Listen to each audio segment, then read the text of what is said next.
itu adalah, walaupun kita hari ini hidup di saat muslimin sedang jatuh ya, tapi indahnya zaman ini adalah kita diberi Allah kesempatan yang mahal untuk beramal sebuah amal yang hasilnya luar biasa, yaitu menyiapkan generasi kebangkitan Islam. Karena setelah zaman ini, setelah zaman kita ini, Rasul sudah menyampaikan bahwa setelah kita adalah zaman kebangkitan muslimin. Sehingga kita di zaman yang muslimin jatuh ini, kelebihannya adalah kitalah orang yang harus menyiapkan generasinya. Jadi kita punya peluang amal nih. Peluang amal yang luar biasa. Baik. Saya ingin berikan satu kisah sedikit, inspirasi supaya teman-teman tahu bagaimana memulainya nanti. Rasul Muhammad SAW waktu diutus menjadi Rasul, Allah menyampaikan bahwa keadaan bumi itu jahiliyah. Semua tempat. Hanya kecuali tinggal sedikit segelintir orang yang masih mengerti tentang ketuhanan. Bahkan orang-orang Mekah yang tidak punya agama, orang Mekah itu sebenarnya nggak punya agama. Orang Mekah itu cuma niru-niru orang lain, karena dia ngelihat kalau lakukan perjalanan dagang kok yang masyarakat dilewati itu pada nyembah patung-patung. Mereka pengen juga. Makanya mereka nanti ada yang pertama kali membawa patung ke Jazirah Arab. Dibawa patung, kemudian itu yang disembah oleh masyarakat Arab. Kalau mau bicara agama harus ke Romawi. Romawi yang dekat dengan masyarakat Arab adalah Romawi Timur. Dari mulai wilayah Syam itu 4 negara, gitu ya. Syam 4 negara, Palestina, Suria, Palestina, Jordania, Libanon. 4 negara. Itu Syam. Tapi ibu kotanya di atasnya lagi, yaitu Turki. Konstantinopel, Istanbul hari ini. Itu ibu kotanya Romawi Timur. Kalau mau cari agama di Romawi, maka orang-orang Arab yang tergerak hatinya untuk bahwa hidup tuh nggak begini nih, mesti ada yang salah ini. Gitu ya, sampai nanti bapaknya Sa'id bin Zaid radhiyallahu anhu, Sa'id bin Zaid itu sahabat Nabi. Bapaknya namanya Zaid bin Amr. Zaid bin Amr itu hidupnya sebelum Nabi Muhammad SAW. Zaid bin Amr itu orang Mekah yang lihat masyarakatnya pada sujud, pada duduk di sekeliling patungnya, mereka apa semua serba patung gitu ya. Mereka bilang, enggak lah, ini secara logika juga enggak masuk. Patung kita yang buat kok. Masuk kita sembah, mestinya sembah saya yang buat patungnya. Oh iya dong, kan hebatan saya daripada Tuhan.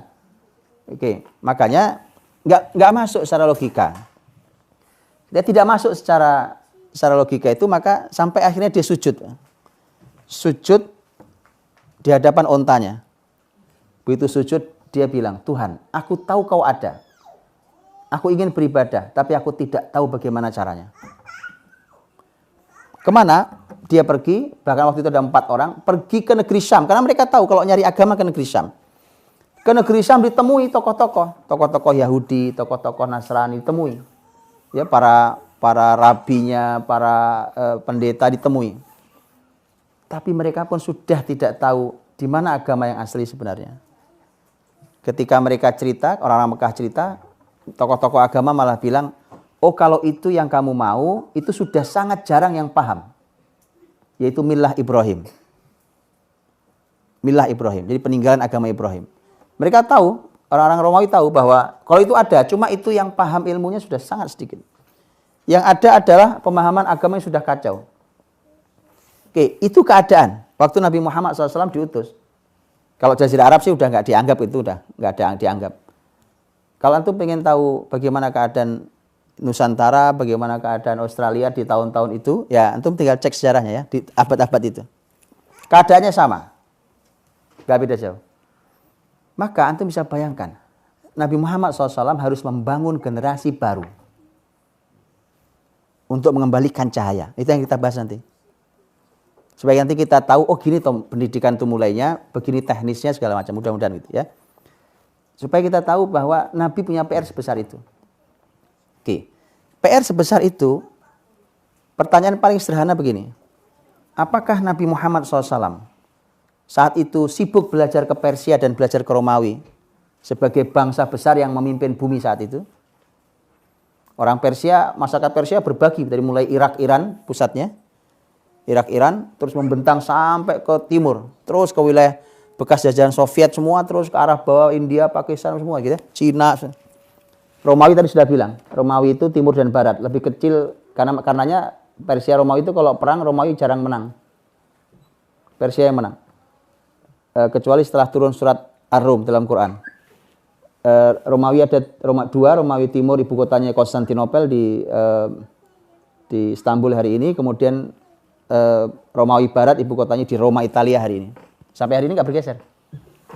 Nggak bergeser. Ya, udah berapa abad itu? Afrika dalam penguasaan Romawi. Wilayah Sudan ke atas, Mesir segala macam, terus sampai negeri Habasyah itu penguasaan Romawi. Nyebrang begitu selatan, nyebrang Laut Merah masuk ke Yaman, betul ya? Selatan Yaman itu dikuasai semua oleh Romawi. Tapi Jazirah Arab yang tengah kosong, nggak ada yang minat. Disitulah Nabi Muhammad diutus. Nanti kita akan bicara di apa hikmah itu semua. Wilayah tengah kosong, tidak ada yang minat karena ini isinya orang-orang lapar dan orang-orang buta huruf. Al-Ummi, betul? Gak ada yang minat. Persia nggak minat, Romawi nggak minat.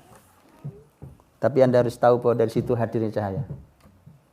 Ya, baik. Apakah Nabi Muhammad SAW saat itu sibuk studi banding ke Persia, terus ke Romawi, atau sahabatnya ngumpul, ayo kita diskusi yuk tentang sistem perekonomian Persia, sistem pemerintahan Romawi, sistem pendidikan Persia Romawi. Yuk kita buat perbandingannya. Bagaimana kita memperbaiki? Apa itu yang dilakukan Nabi? Tidak. Ngerti maksud saya dengan kita hari ini? Muslimin terbuka loh teman-teman. Saya kasih contoh. Waktu nanti pemimpinnya Umar bin Khattab. Umar bin Khattab itu, jadi ini, nanti sistemnya itu Rasul semua ajaran selesai. Al-yawma akmaltu lakum dinakum wa atmamtu alaikum ni'mati wa raditu lakum al-Islam madina. Sudah sempurna semua ajaran. Secara ajaran, secara kaidah sudah selesai. Tetapi secara praktek ada hal-hal yang di zaman Nabi memang belum ada kasusnya. Sehingga belum ada pelembagaannya, atau kalaupun ada belum besar. Sehingga tidak ada lembaganya. Nah, mulai membesar zaman Khulafaur Rasyidin. Makanya kenapa Nabi mengatakan alaikum bisunnati wa sunnatil khulafa'ir rasyidin al-mahdiyyin min ba'di. Pegang sunnahku dan pegang sunnah khulafa' rasyidin setelahku, Abu Bakar, Umar, Utsman, Ali radhiyallahu anhum ajma'in, karena 4 ini adalah penyempurnaan secara sistem. Sudah sempurna, tapi secara prakteknya, praktek di lapangannya, secara lembaga segala macam disempurnakan di situ. Maka harus dipelajari semua itu. Dan muslimin terbuka loh. Muslim itu bukan orang sekedar anti barat, enggak. Muslim itu paling fair terhadap ilmu, dan muslimin tidak pernah menyembunyikan ilmu siapapun. Para ulama kalau menukil dari siapa? Dari ilmuwan Yunani dibunyikan. Mereka nukil dari ilmuwan mana? Dibunyikan. Ini dari fulan. Tapi berapa banyak karya Islam ditutup namanya. Penelitian Islam ditutup namanya. Ibnu Nafis itu yang menemukan peredaran darah minor di tubuh manusia. Seorang dokter, ilmuwan besar, dokter di Mesir. Itu hasil penelitian yang ditulis dengan lengkap dengan gambar penelitian dia itu ditutup oleh Eropa. Bukunya diambil, ditutup, kemudian hanya diterjemah, nama Ibnu Nafisnya dibuang. Setelah ratusan tahun baru dibongkar oleh muslimin, ternyata plek cuma nerjemah. Ini buku aslinya ketemu. Dan yang seperti ini kasusnya bukan hanya Ibnu Nafis. Maka saya mohon maaf sekali lagi teman-teman. Kalau mau bicara tentang amanah ilmiah, menisbatkan sesuatu pada yang punya, belajarlah pada Islam. Saya tidak terlalu kagum dengan klaim-klaim, wow, bicara tentang fair, amanah ilmiah. Dulu Anda nipu. Wong belajar loh, nama gurunya dibuang. Makanya kalau ada ilmu besar, dan itu banyak ilmu, saya sudah baca beberapa ilmu yang siapa penemunya? No name. double N. Mana ada? Orang mana ada? Atau membaca buku, saya pernah baca buku tentang siapa penulisnya? Elizabeth Wagili tentang ini ilmu psikologi apa Enneagram ya? Ada teman-teman psikologi di sini? Enneagram. Itu garis-garis untuk membaca psikologi manusia. Ada tahu buku itu mukadimahnya apa? Ini ilmu ini dimunculkan pertama oleh seingat saya orang Rusia tahun sekian-sekian. Tapi aslinya ilmu ini aslinya dari orang Arab. Namanya tidak tahu. Bisa bayangkan ya? Bisa bayangkan itu. Bacalah, bukunya ada bukunya. Tapi ya sudah. Kan masalah. Muslimin itu Masya Allah. Muslimin itu hatinya lapang ya kan. Masalah. Cuma kita punya PR tadi. Oke ya. Jadi seperti Ibnu Nafis tadi itu. Hilang itu Pak. Itu hilang. Kemudian dihilangkan begitu saja. Rasul, kembali ke Rasul. Rasul SAW. Pertanyaan saya tadi. Apakah beliau sibuk diskusi dialog? Enggak. Walaupun Islam terbuka, Umar bin Khattab ketika menjadi khalifah, dan muslimin itu banyak belajar kebaikan dari Persia Romawi. Oh iya. Tadi saya bilang, muslimin akan sampaikan, ini dari Persia, ini dari Romawi. Kami belajar dari itu. Umar waktu jadi khalifah itu, teman-teman pernah menerima surat resmi negara. Tulisannya surat ini bulan Sya'ban. Umar bilang, ini Sya'ban tahun kapan? Sya'ban tahun ini, tahun kemarin, atau tahun depan? Sejak itulah kemudian muslimin bilang, para sahabat staf ahli ini mengatakan, ini pentingnya kita punya tahun. Membunyikan tahun. Maka diskusilah sahabat di bawah kepemimpinan Umar radhiyallahu anhu. Diskusi tentang tahun itu. Apa kalimat sahabat waktu itu? Kalimatnya, dan ini bahkan sejak zaman Rasul. Kenapa Rasul punya cincin stempel? Nabi punya cincinnya perak. Laki-laki boleh pakai perak, tidak boleh pakai emas. Perak, dan perak itu fungsinya sekaligus stempel. Muhammad Rasulullah. Stempel itu berawal, nanti termasuk dilanjutkan zaman Umar, karena bunyinya begitu.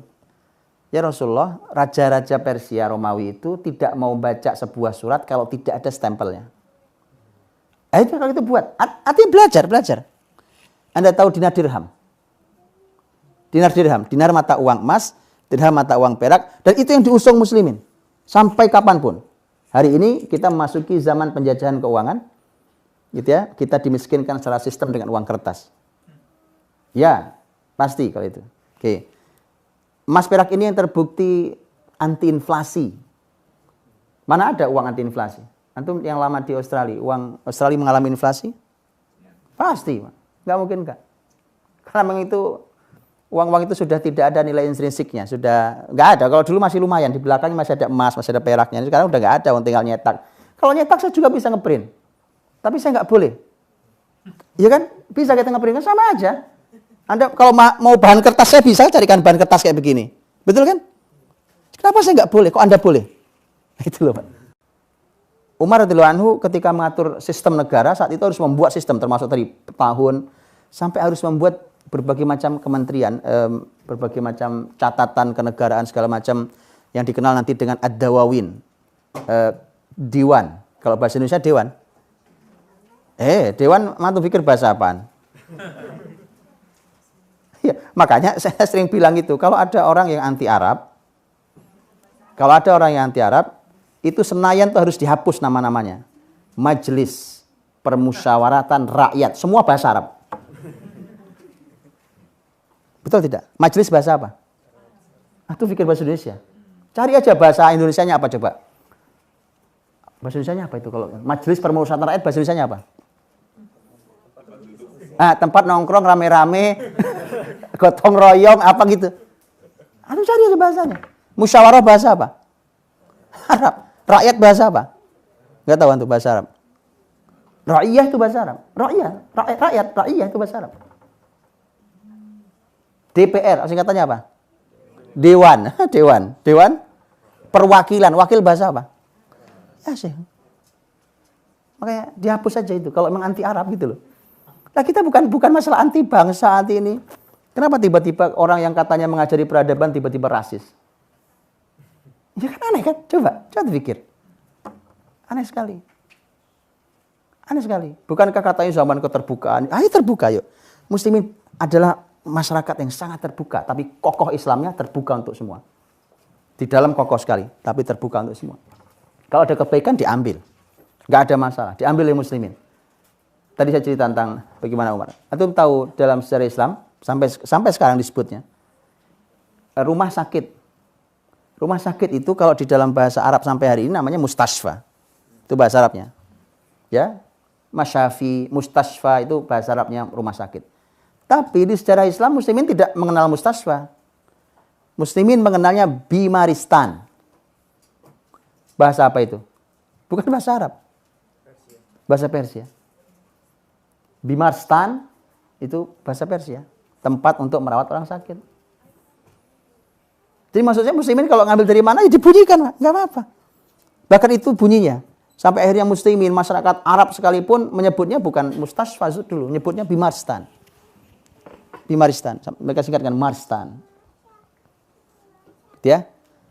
Baik ya, jadi Rasul tidak sibuk diskusi dengan sahabatnya untuk mendiskusikan sistem Persia Romawi, cara belajar Persia Romawi, cara segala macam. Tapi muslimin ada yang dari Persia, ya kan? Ada yang besar di Romawi dan kebaikannya diambil. Apa yang baik diambil, enggak ada masalah. Dan muslimin mengatakan itu dari mereka kita belajar. Maka ketika perang Khandaq tahun 5 Hijriah pun kan antum tahu, perang Khandaq tahun 5 Hijriah.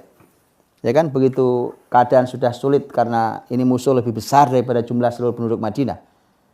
Musuh yang datang. Maka solusinya apa? Solusinya datang dari Persia. Salman Al-Farisi, orang Persia asli. Ya, Salman mengatakan kunna idza husirna takhandaqna. Kami di Persia, di kisah tentang Persia. Kami di Persia kalau dikepung kami bikin parit. Bikin parit keliling. Itu yang diambil. Itu ya, teman-teman. Jadi ini bukan masalah anti lah, bukan itu. Bukan itu. Quran sendiri yang ngajarkan. Quran Allah Subhanahu wa taala ketika menuturkan kisah raja, ratu musyrik, ratu negeri Saba. Ratu siapa? Ratu Bilqis dalam surah An-Naml. Ratu Bilqis itu kan ketika ngajak rapat para punggawa kerajaannya, dia mengatakan bahwa innal muluka idza dakhalu qaryatan afsaduha wa ja'alu a'izzata ahliha adillah. Para raja itu biasanya kalau masuk sebuah negeri ngerusak dan akan membuat masyarakatnya jadi hina. Itu kan gara-gara dia takut dengan suratnya Nabi Sulaiman kan. Ini raja nih. Ini kalau datang pasti ngerusak di kita. Lihat penutup ayatnya. Itu kalimatnya Bilqis. Tapi penutup ayatnya lihat. Allah berfirman, "Wa kadzalika yaf'alun." Kata Allah, benar, memang begitu biasanya. Biasanya mereka berbuat.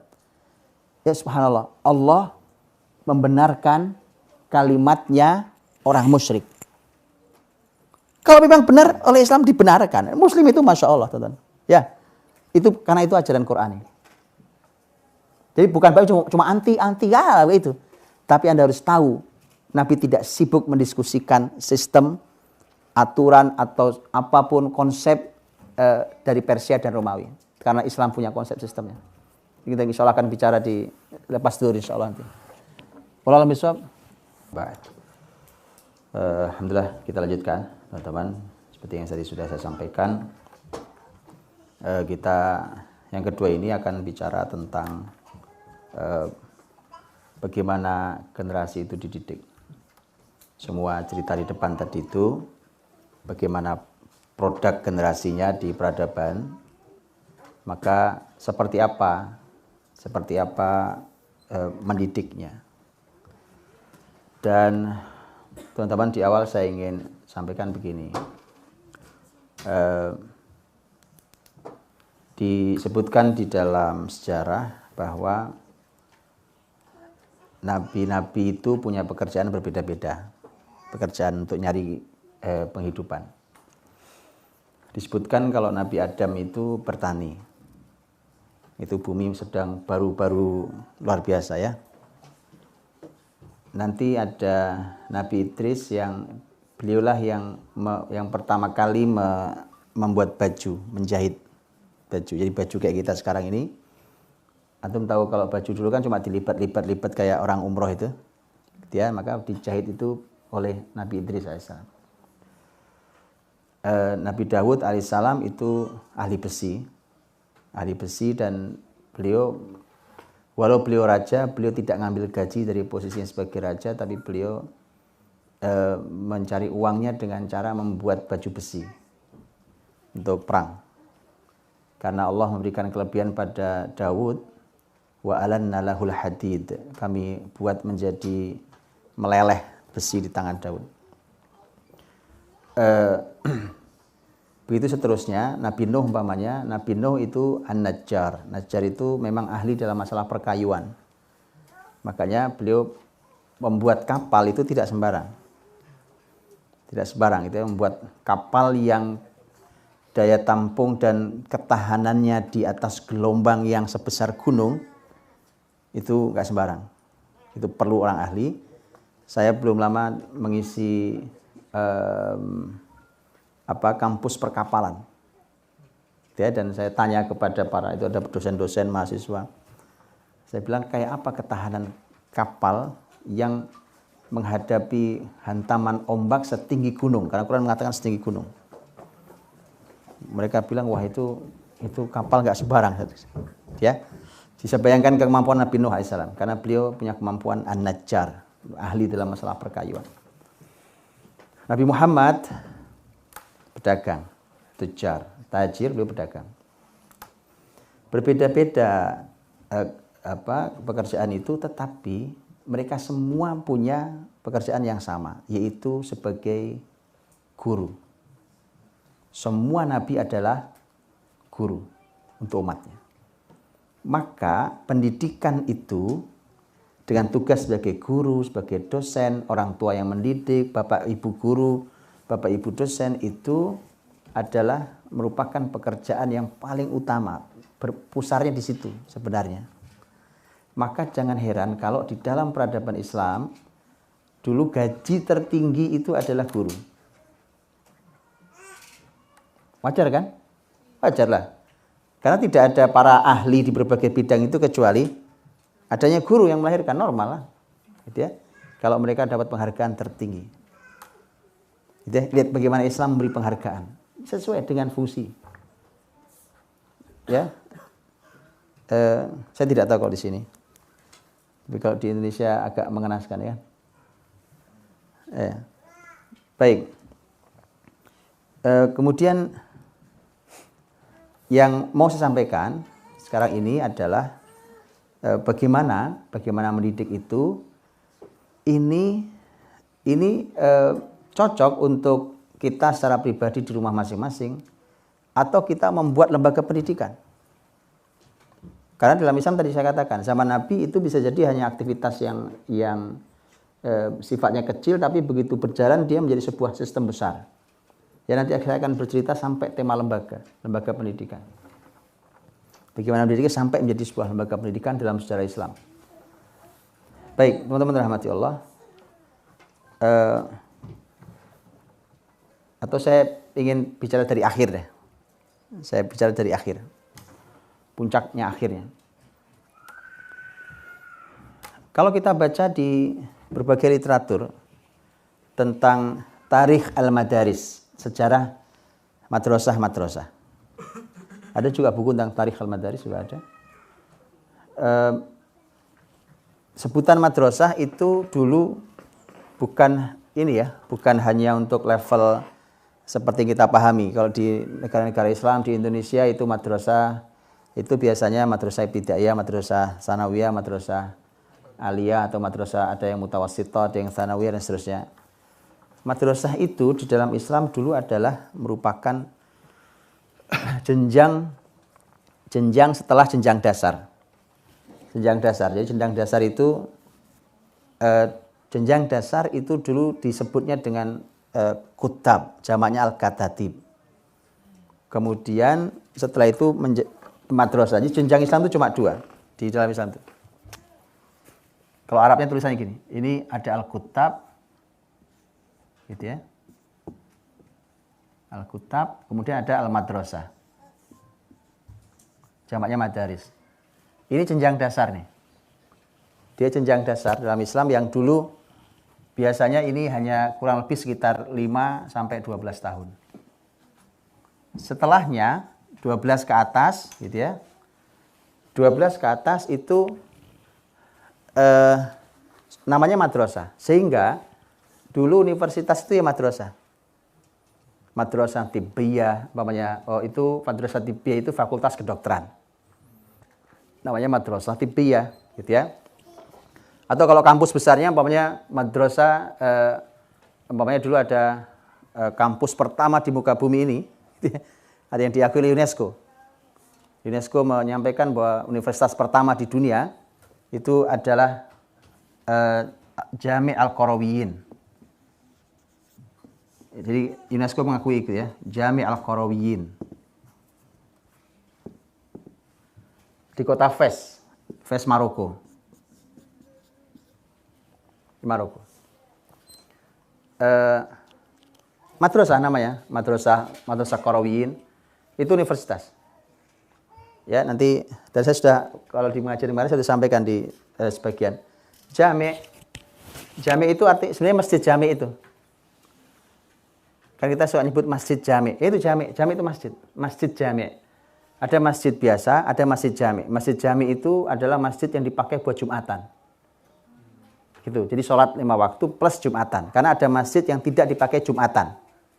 Karena dulu tata kotanya, Umar dulu memberikan surat perintah, karena negeri Islam sudah mulai luas, memberikan surat perintah kepada para pemimpin di berbagai tempat. Abu Musa al-Asy'ari di kota Basra, Sa'ad bin Abi Waqqas di kota Kufa. Kemudian nanti ada berbagai sahabat di negeri Syam dan segala macam.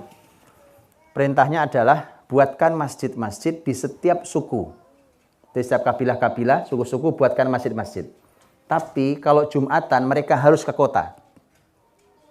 Kumpul di masjid jami'. Nah, itu ya. Jadi supaya muslimin ada pertemuan. Bertemu dengan saudaranya, saling bertatap muka. Jadi teman-teman Jumatan itu memang fungsinya itu. Salah satu fungsinya ya. Emang itu. Dan artinya bukan sembarang, bukan asal orang pengen bikin masjid gitu, nggak gitu. Dulu tertata. Jadi suku ada masjid supaya nggak jauh kalau sholat 5 waktu.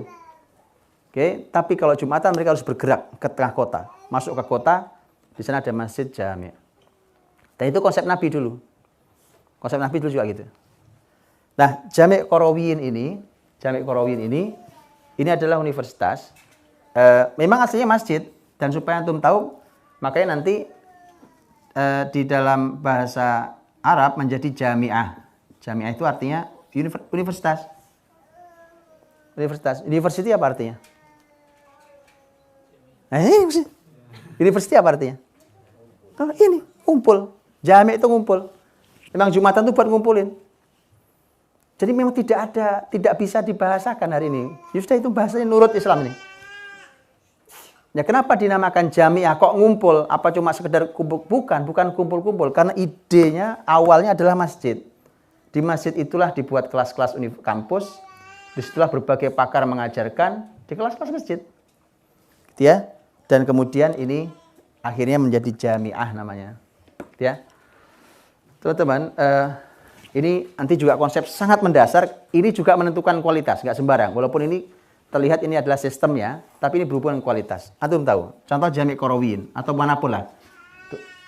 Ini lebih tua dari Al-Azhar. Jauh lebih tua dari Al-Azhar ini. Nanti baru ada Al-Azhar, ada berbagai macam kampus-kampus Islam. Ini teman-teman, bukan hanya kampus loh. Bukan hanya universitas tempatnya ilmu.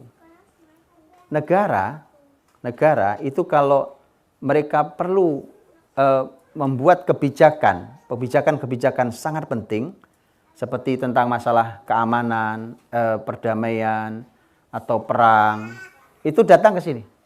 Mereka harus datang ke sini, harus bertemu dengan kalau sekarang dengan rektornya, dulu Syekhul Madrasah dulu, dengan rektornya untuk berdiskusi dan minta saran serta persetujuan. Baru negara bisa ketok palu. Itu dulu aturan Islam. Oke. Lebih dari itu, ini menarik nih. Lebih dari itu, adalah kalau negara sedang kesulitan pendanaan, mereka datang ke sini. Ngapain? Ngutang. Berhutang. Sehingga negeri Islam tidak perlu hutang kepada musuhnya. Apa artinya? Ini tempat uang ini, Pak. Loh, padahal sekolahnya gratis. Bang ya? Sekolah gratis, tadi saya sudah bilang, gaji dosen, gaji tertinggi, itu 2. Tapi mereka punya uang sangat melimpah yang kalau negara perlu dana, maka datang ke situ untuk berhutang.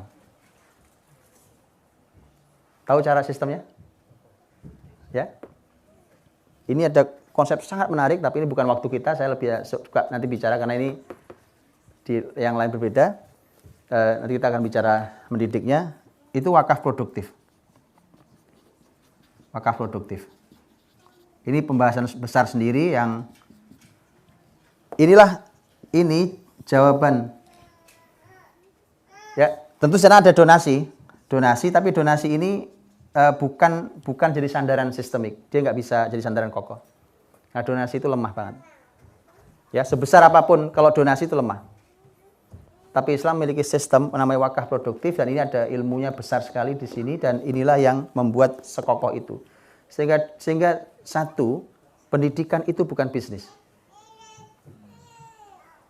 Nggak ada dalam Islam pendidikan nyari duit. Saya buka sekolah supaya saya punya keuntungan dengan buat sekolah ini, nggak ada. Pendidikan itu pengabdian, bukan profit.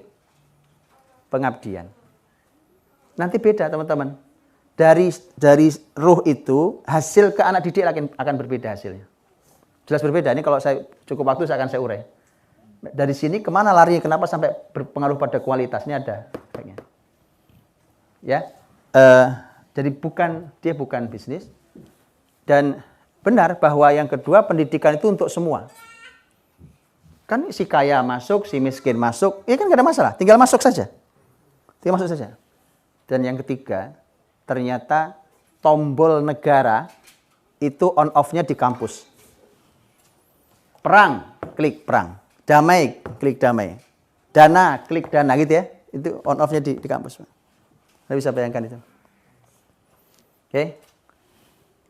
Kalau antum serius tentang pendidikan, yuk. Antum berpikir sebesar ini, yuk. Bareng-bareng yuk kita berpikir nih. Ini amal besar. Kebayang antum? Ya, jangan nanggung. Orang-orang kayak antum semuanya jangan nanggung. Tugas besar. Oke. Ini satu tentang lembaga, satu lagi tentang ilmuwan yang tadi saya bilang, sebelum nanti kita bicara teknis tentang didiknya. Satu lagi tentang ilmuwannya. Para ilmuwannya yang tadi sudah saya katakan. Ini kalau ini adalah dari sini mulai ya, di sini startnya. Orang belajar ilmu, begitu dia belajar ilmu gitu, di atas itu makin banyak ilmunya yang dimiliki. Jadi sini ada banyak ilmu dimiliki. Inilah yang di dalam bidangnya lain-lain. Kalau fakultas ini beda-beda fakultas hari ini. Jadi ini multi fakultas. Satu orang punya keahlian multi fakultas. Itulah mengapa dalam Islam ada sebutan namanya al-allamah. Al-allamah itu dalam bahasa Arab bentuk mubalaghah dari kata alim.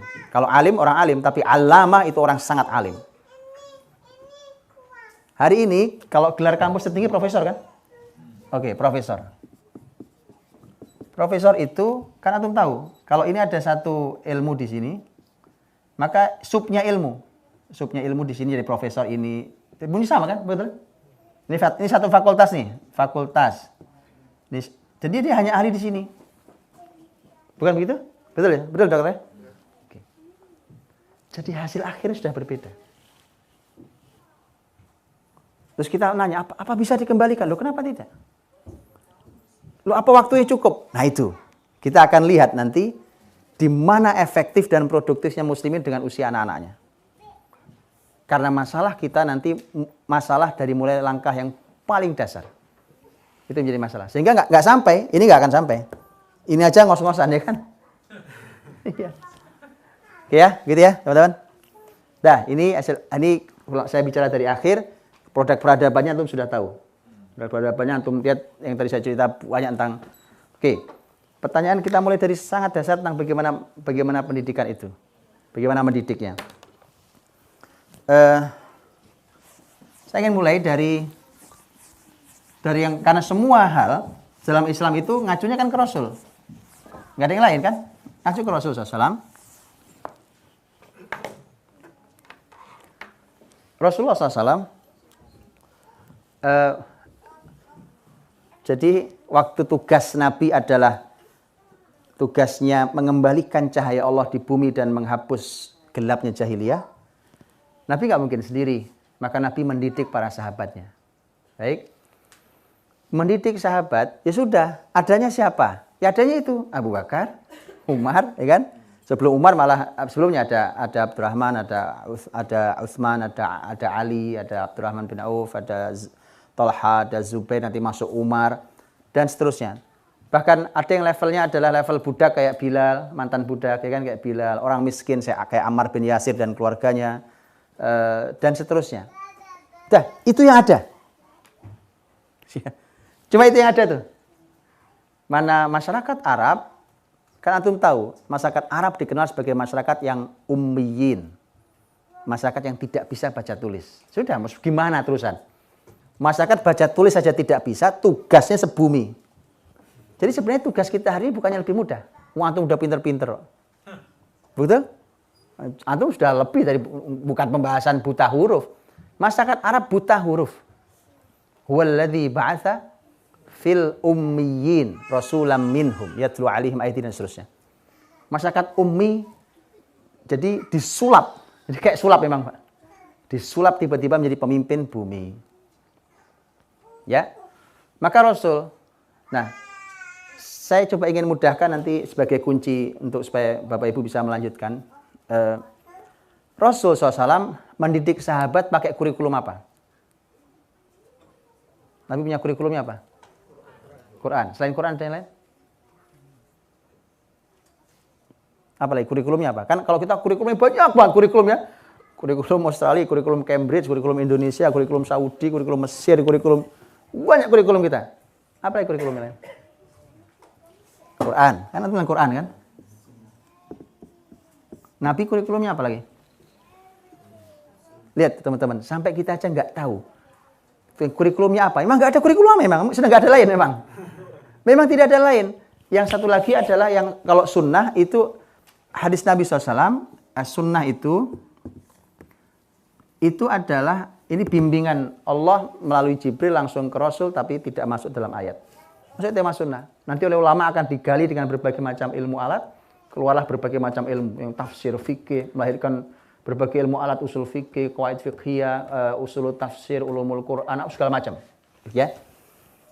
Nah, saya ingin bicara tentang Quran supaya tahu urutan pendidikan. Karena teman-teman, yang suka kita lupa adalah masalah dua hal. Satu, urutan. Dua, tahapan. Urutan itu artinya berurut. 1, 2, 3. Tahapan itu artinya Anda nyicil. Dia bertahap, ilmunya bertahap. Sepotong sampai lengkap. Kalau di kampus kita, di sekolah kita udah biasa dengan ini. Tapi tiba-tiba begitu kita belajar agama kita, nggak pakai aturan ini. Betul apa enggak? Antum ngaji di masjid, di surau kita, di Westall, di apa tadi? Baitul Ma'mur, di manapun masjidnya. Seringkali nggak pakai kurikulum, nggak pakai ini. Antum duduk aja kan ngaji, dengerin habis itu pulang. Dengerin pulang. Ustaznya terserah nyampein apa. Atau umpamanya nyampein ilmu apa. Tidak ada urutannya, tidak ada tahapannya. Padahal kalau di sekolah, di kampus ini, semua ada urutannya. Umpamanya orang belajar ilmu matematika. Gitu ya, ilmu matematika. Ada urutannya apa enggak? Jelas lah. Kelas 1 SD belajar apa, kelas 2 belajar apa, terus sampai universitas nanti belajar apa, semester 1, 2, dan sampai selesai. Sampai nanti dia menjadi pakar matematika, bidang profesor matematika. Kan begitu kan, berurut gitu. Tiba-tiba kita tidak itu, padahal Quran sangat sistematis. Nanti kita akan lihat sistematika Quran. Ya, Quran sangat sistematis. Ya, nanti kita akan coba lihat. Oke, ini urutan. Tahapan juga sama. Tahapan itu kan juga sama. Dan itu juga sunatullah kehidupan. Anak-anak kita semua dulu waktu tidak langsung lari kan.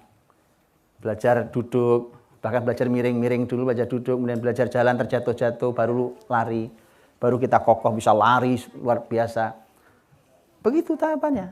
Belajar kan juga begitu. Dalam Islam juga gitu. Lah bayangkan kita ngaji tiba-tiba ulama berbeda pendapat. Pusing lah. Paham ya teman-teman? Tidak efektifnya kita dalam kurikulum agama itu membuat berantakan dan tidak tercapai tadi yang saya bilang tentang al-alama tadi itu. Karena nggak sistematis belajar kita. Oke ya, sudah ya? Oke. Quran ini teman-teman.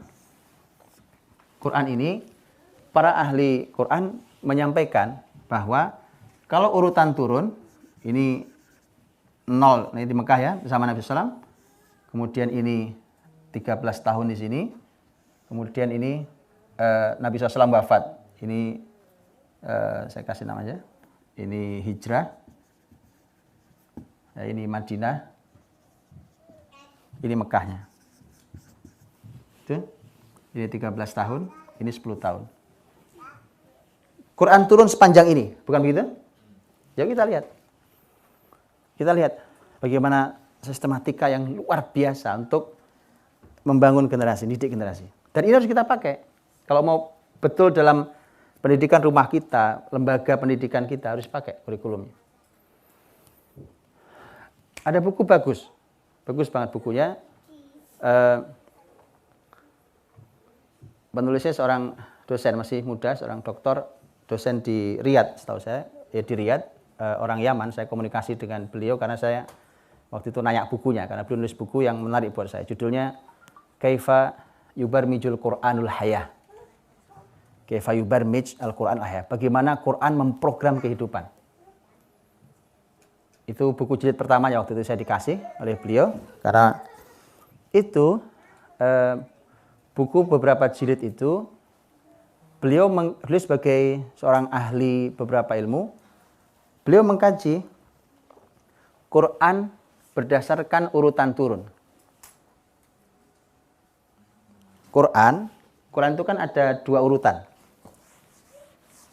Ya, untuk memahami nanti ya. Quran itu kan ada 2 urutan. Ada urutan turun, ada urutan mushaf. Ya. Urutan mushaf itu yang kita punya ini. Kalau kita baca Quran kan pertama Al-Fatihah, Al-Baqarah, Ali Imran itu urutan mushaf.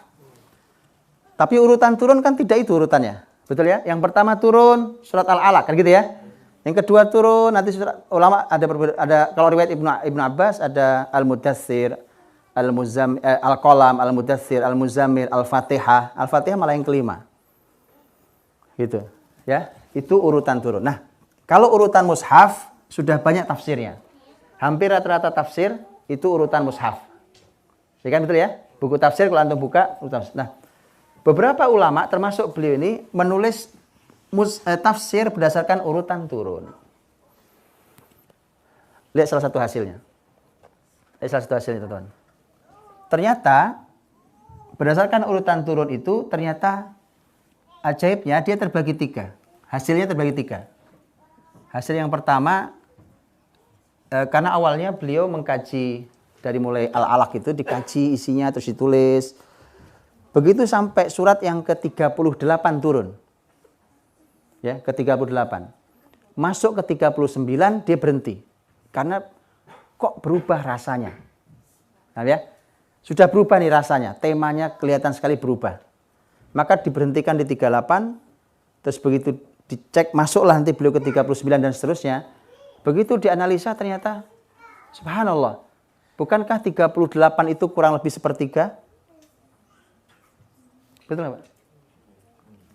Betul nggak? Betul ya? 114 surat. Maka kemudian beliau simpulkan, beliau bilang ternyata, ini juga kejutan, karena beliau juga tidak pernah menduga itu. Begitu dicek, ternyata Quran itu sepertiga. Sepertiga pertama isinya adalah islahun nafs. Islahun nafs. Perbaikan individu. Jadi 38 surat itu isinya pokoknya diperbaiki dari semua sisi. Pribadi-pribadi perbaiki dulu. Sepertiga yang kedua, kata beliau ternyata isinya adalah islah al-mujtama'. Sosial. Setelah individu kumpul jadi diperbaiki sosialnya. Oke. Terus kemudian beliau bilang, waktu jilid pertama itu bukunya belum selesai. Yang saya baca itu bukunya belum selesai semua. Beliau bilang, mudah ditebak bahwa yang ketiga adalah islah ad-daulah. Perbaikan negara. Sangat sistematis, teman-teman. Begini, bukan tidak boleh kita ngurus negara, ayo itu tugas kita semua. Tapi maksud saya, kalau mau maksimal, pasti urutannya harus pakai ini. Harus pakai ini.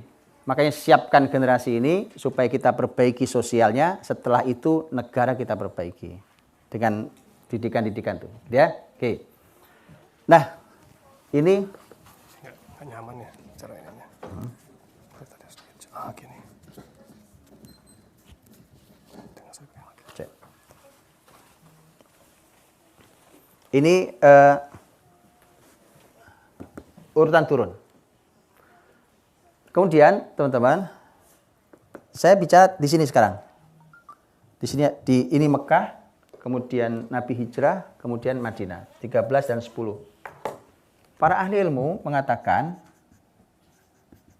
ini namanya Makkiyah. Dan ini namanya Madaniyah. Nah, ayat surat yang turun Makki, yang disebut surat Makkiyah atau ayat Makkiyah, ayat atau surat Madaniyah itu karakternya sangat berbeda. Dari mulai isi sampai metodologi. Cara Quran menuturkannya segalanya berbeda. Itu semuanya jadi konsep pendidikan harusnya. Saya kasih contoh, sedikit contohnya. Nanti antum pelajari ya, Makkiyah, Madaniyah antum harus pelajari. Saya kasih contoh. Makkiyah, contohnya begini. Surat-surat Makkiyah, surat Makkiyah itu jumlahnya lebih banyak dibandingkan surat Madaniyah. Makkiyah lebih banyak dibandingkan Madaniyah. Tapi surat-surat Makkiyah ayatnya pendek-pendek. Tak tak tak tak pendek-pendek. Suratnya banyak tapi pendek-pendek. Tak tak tak tak. Paham? Surat Madaniyah itu suratnya sedikit tapi ayatnya panjang-panjang. Ya. Paham teman-teman ya? Itu kan yang diajarkan Nabi itu kan. Nabi terima wahyu, diajarkan ke sahabat. Sini duduk sini. Dapat lagi, diajarkan lagi gitu. Maka itu metode bahwa di dasar pendidikan yang dasar. Pendidikan dasar itu bisa jadi memang usianya masih kecil, atau pendidikan dasar itu memang untuk orang yang baru kenal Islam walaupun sudah tua. Yang dasar kan umurnya sudah lumayan, ilmu umumnya profesor, syahadat baru kemarin. Ya kan dari nol. Itu. Teman-teman, itu belajarnya nggak bisa panjang-panjang. Panjang itu nggak bisa. Dia sedikit tapi harus sering. Tak tak tak tak tak tak. Itu yang bikin jadi. Sedikit tapi sering. Plak plak plak. Ini menyiapkan. Ini contoh metodologi ya. Ini nggak sembarang. Jadi kalau tiba-tiba kemudian langsung panjang gitu ya. Anak kecil-kecil sudah disuruh sekolah. Begitu sekolah panjang sekolahnya. Dari pagi sampai sore baru pulang. Masih kecil-kecil. Lihat, ini metodologi betulan, pendidikan. Dia mesti sisi tapi sering. Ya. Itu contoh tema Makkiyah Madinah. Ini dibahas dalam Ulumul Quran. Ini nggak sulit ilmunya, mudah banget. Saya cuma kasih contoh saja, karena nanti saya akan masuk ke konten. Ini, Makkiyah Madaniyah ini, ketika kita masuk, kita akan ketemu hal yang lain. Saya kasih contoh satu lagi. Temanya. Contoh tema. Temanya, kita semua tahu, Makkiyah itu membangun pondasi generasi. Madaniyah itu sudah bangunan atasnya. Pondasinya apa? Pondasinya akidah dan akhlak. Di sini sudah bicara hukum. Yuk, kita lihat prakteknya. Praktek simpelnya kita lihat. Kebayang nggak? Mengapa banyak anak-anak muslim yang dari kecil diajari sholat, yang dari kecil dibimbing sholat, sampai besar masih sulit kesadaran sholatnya? Betul? Sholat itu hukum atau akidah atau akhlak atau apa? Hukum. Di dalamnya agak ada akidah ya, tapi dia hukum. Betul? Hukum itu berat, Pak. Walaupun nanti sholat itu turunnya di sini, menjelang hijrah sini. Walaupun nanti ada sholat di awal sini, itu sholat tahajud, tapi sholat wajib itu nanti sini menjelang hijrah. Dia hukum, apalagi yang lain. Berat, puasa Ramadan. Puasa Ramadan turun di sini, di Madaniyah. Kenapa hukum? Bagaimana Anda mau membangun generasi peradaban menjulang tinggi, pondasinya rapuh, bangunannya ambruk lah. Nah, masalah di kita adalah anak tuh kita kasih Islam itu yang semuanya beban. Hukum. Ayo sholat, ayo puasa, ayo ini. Semuanya hukum itu. Berat, Pak. Pondasinya belum dibuat. Makanya tidak pernah ada kesadaran mereka. Yang dibangun ini, ada akidah, ada akhlak. Di sana ada kecintaan, di sana ada kekaguman, di sana ada kesadaran, di sana ada Allah, di sana ada surga, di sana ada neraka, dan seterusnya gitu ya. Di sini tempatnya. Nanti kita bicara lebih detail. Nah, jadi kegagalan kita adalah ini tidak sanggup kita. Makanya kalaupun kita didik mereka ya bangunannya paling bangunan biasa aja. Tapi kalau Anda ingin bangunan yang menyapa awan, kita kalau mencakar langit gak enak ya kan. Masa antum langit cakar. Kalau bangunan yang menyapa awan gitu ya, maka pasti pondasinya luar biasa. Gak mungkin enggak. Dan itu begitulah generasinya itu, ya. Baik, nanti di sini pondasinya apa dan seterusnya nanti kita lihat. Paham sih teman-teman ya? Jadi ini Quran itu begitu berurutnya, sistematikanya dengan cara yang seperti itu, dan sehingga nanti kalau sudah ini siap di sini, maka begitu masuk ke tema hukum apapun itu, bahkan sampai mengorbankan jiwa jihad, mereka korbankan jiwa dengan senyum. Padahal kita ini teman-teman bisa korban apa saja asal jangan nyawa saya. Betul kan? Oh iyalah. Mana? Kalau korban duit saya bisa cari lagi uang. Betul kan? Saya korban apa? Bisa saya cari lagi. Tapi nyawa nggak ada yang jualan. Nggak bisa. Makanya bayangkan ada generasi yang mengorbankan nyawanya dengan senyum. Itu Islam tuh, Pak. Kayak begitu itulah dulu yang Khalid waktu kirim surat ke Persia, bahasanya gitu. Saya bawa pasukan yang cinta mati sebagaimana kalian cinta hidup. Kan bingung jadi musuh, Pak. Dibunuh dia seneng, nggak dibunuh-bunuh kita, kan? Itu hebatnya Islam. Makanya kenapa tidak peradabannya luar biasa? Peradaban luar biasa. Bukan bunuh-bunuhnya yang puasa, bukan. Islam nanti saya bilang di depan tadi, dia Al-Fath membuka.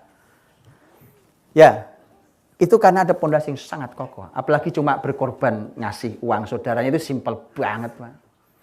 Nggak ada. Hitungan 2,5% itu hitungan minimalis itu. Hitungan 2,5% itu hitungan minimalis. Mana ada orang Islam kaya dulu cuma 2,5% zakat tok wajib, itu nggak ada. Dalam sejarah peradaban Islam nggak ada itu, Pak. Orang-orang peradaban dulu itu kalau memberi uang saudaranya nggak pakai hitungan. Nah, kalau yang punya dia saja dia berikan ke orang lain, maka setidaknya itu menjadi sebuah jaminan bahwa dia tidak mengambil haknya orang lain. Paham? Yang saya punya saja saya kasih ke antum. Masa saya ngambil punya Anda? Saya punya, saya kasih Anda. Makanya tema maling, korupsi, ya, nggak main. Nggak masuk itu. Di sini tentunya. Dan itu semua bangunannya ini dulu. Ini bisa dijalankan. Tapi tanpa ini mesti ada roda yang macet. Saya kasih contoh praktek hari ini. Contohnya. Umpamanya tentang di dunia hari ini, bahkan ini jadi rebutan. Di antara yang berebut, yang pengen sekali adalah Inggris. Inggris itu ingin menjadi ibu kota Islamic banking. London itu ingin sekali menjadi ibu kota Islamic banking. Rebutan dengan Malaysia juga termasuk ikut merebut dan seterusnya. Timur Tengah juga.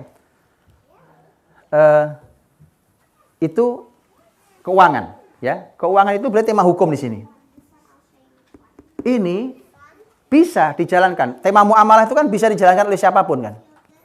Orang kafir pun bisa menjalankannya. Tapi teman-teman, karena ini tidak terpisahkan oleh yang ini, maka pasti ada roda yang macet. Saya kasih contoh roda macet. Ini Islamic banking. Jadi macet, betul-betul macet. Kenapa? Untuk menjalankannya perlu ini, akidah sama akhlak ini. Saya kasih contoh. Orang berhutang ke bank. Datang ke bank berhutang. Kemudian waktunya dia membayar cicilannya, dia tidak sanggup bayar. Kan? Apa yang dilakukan oleh bank?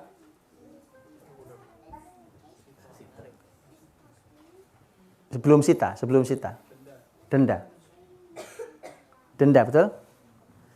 Denda itulah riba jahiliyah. Nabi SAW dulu, di orang-orang jahiliyah dulu, riba jahiliyah itu aslinya adalah imma an taqdi wa imma an turbi. Kamu bayar utangmu atau kamu kena denda. Itu asli riba jahiliyah. Asal riba jahiliyah itu aslinya. Ya, kalau kita tahu riba jahiliyah itu aslinya.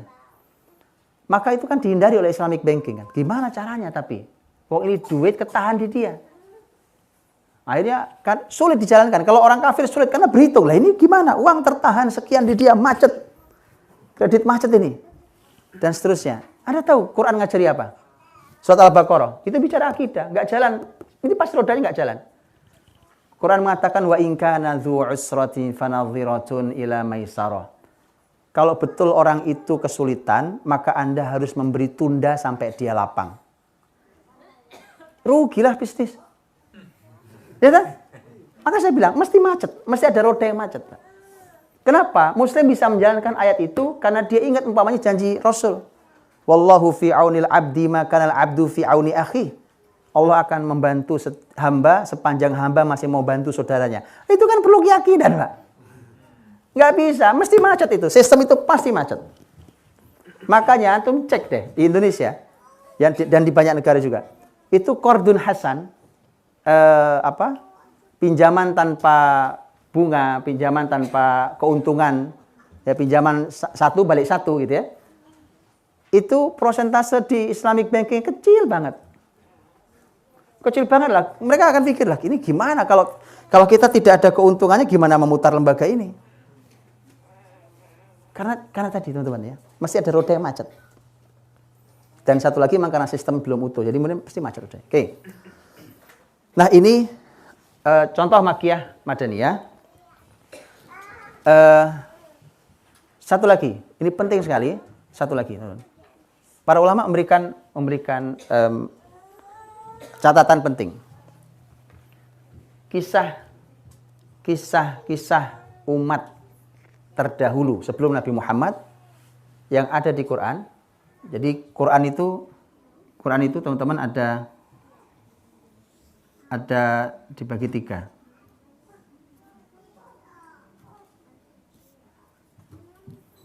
Ada sepertiganya adalah sejarah, sepertiganya adalah akidah, dan sepertiganya adalah hukum. Antum bayangkan ini sepertiganya sejarah. Nah, sejarah yang kisah umat terdahulu sebelum Nabi Muhammad semuanya turunnya di sini. Oke, dapat ya? Dapat sesuatu nggak? Apa? Dapat apa? Untuk kita hari ini apa yang dilakukan?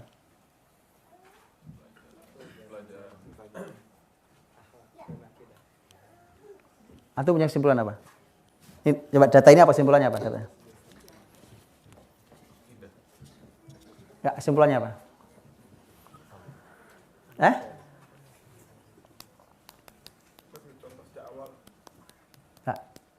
atau apa? Nah, ini konsep teman-teman, konsep mahal, mudah tapi istimewa. Karena karakter konsep Islam itu mudah, hasilnya istimewa. Nggak rumit, konsep Islam itu nggak ada yang rumit. Dan itu janji Allah dan Rasulnya. Ya, lihat, saya bilang ya, Quran ini sepertiganya sejarah, bahkan lebih sebenarnya. Karena kalau untuk kita, kisah Nabi Muhammad pun sudah jadi sejarah kan. Kalau zaman Nabi turun kan itu belum jadi sejarah, kan itu peristiwa hari itu. Tapi buat kita hari ini sudah masa lalu, itu sejarah.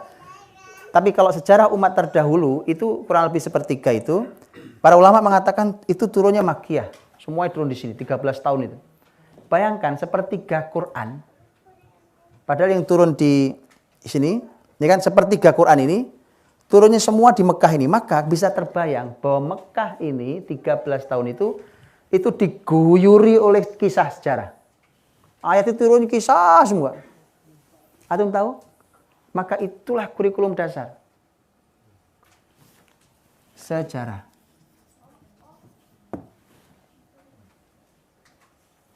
Saya mau tanya sekarang. Hari ini di pendidikan kita, sejarah dapat berapa persentasenya? Ya kan? Sedih, Pak. Tahu ya itu ya? Jadi gini, sejarah itu pelajaran paling gampang dan paling enak. Paling enak. Kita nggak pakai pusing-pusing berpikir, ya kan? Senang diceritain orang gitu. Semua orang senang, anak kecil sampai orang tua senang. Kok main sejarah? Itu adalah pelajaran yang ringan, mudah, ringan. Tapi dahsyat. Kenapa dahsyat? Karena sejarah inilah yang digunakan untuk menanam pondasi ini. Sudah paham sekarang? Paham tujuan sejarah? Sekarang yang di sini? Jadi teman-teman harus punya target. Oke ya? Tum kantong itu sejarah. Oke, sejarah Islam.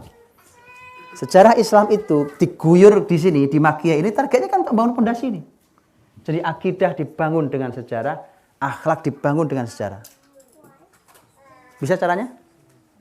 Bisa lah ya, antum nggak usah saya jelasin lagi, bisa lah ya. Bagaimana sejarah itu kalau dituturkan di siapapun, di anak kita, di anak didik kita, di siapapun, itu terbangun akidah dan akhlaknya. Paham? Oke. Nah, ini teman-teman, yang itu satu, itu sejarah bahwa ternyata dia menjadi kurikulum awal, kemudian dan ini targetnya adalah membuat menanamkan akidah dan akhlak. Jadi nanti teman-teman sudah tidak boleh lagi mengabaikan sejarah. Belajar sejarah itu dari mana? Belajar sejarah itu urutannya begini. Nabi Muhammad belajar sejarah apa tidak? Belajarlah, Quran semua sepertiganya sejarah kok. Quran sepertiganya sejarah. Nabi Muhammad belajar sejarah, ya. Maka sejarah pertama yang dipelajari Nabi adalah apa? Kisah-kisah dalam Quran. Ya? Satu, kisah dalam Al-Quran. Oke. Dua, yang kedua adalah kita harus belajar tentang, dimulai dari orang terbaik, sirah nabawiyah. Sejarah Nabi Muhammad SAW.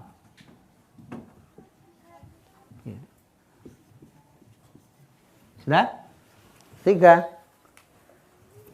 kita harus belajar tentang sejarah Islam, peradaban Islam. Maksud saya sejarah peradaban Islam. Setelah Rasul SAW, masuklah nanti ke dinasti-dinasti dari Bani Umayyah sampai terakhir Turki Utsmani. Oke. Yang keempat, jangan lupa bahwa kita tinggal di sebuah negeri. Kalau kita sebagai orang Indonesia, maka Anda perlu belajar sejarah Indonesia. Akhirnya terlewat loh teman-teman, sejarah Indonesia itu akhirnya kita tidak tahu dibohongi apa, gimana ceritanya, pokoknya belajarnya sudah nggak ngapa-ngapain gitu. Ya pelajaran sejarah paling nggak disukai, ya kan? Sudah paling tidak menarik, ujian paling horor, ya kan? Dan seterusnya.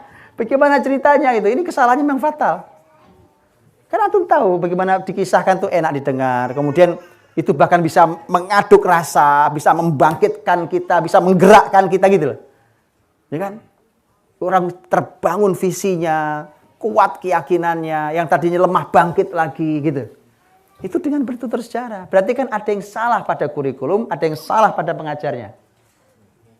Gitu. Paham ya? Ini teman-teman, kalau ini jadi kurikulum nih, pelan-pelan saja, nggak usah lengkap dulu. Bahkan baru sampai nomor 1, nomor 2, itu antum sudah akan mulai melihat perubahan di generasi, di anak-anak. Pegang aja ya. Hah? Ada ininya. Ada. Ada Cek. Baik.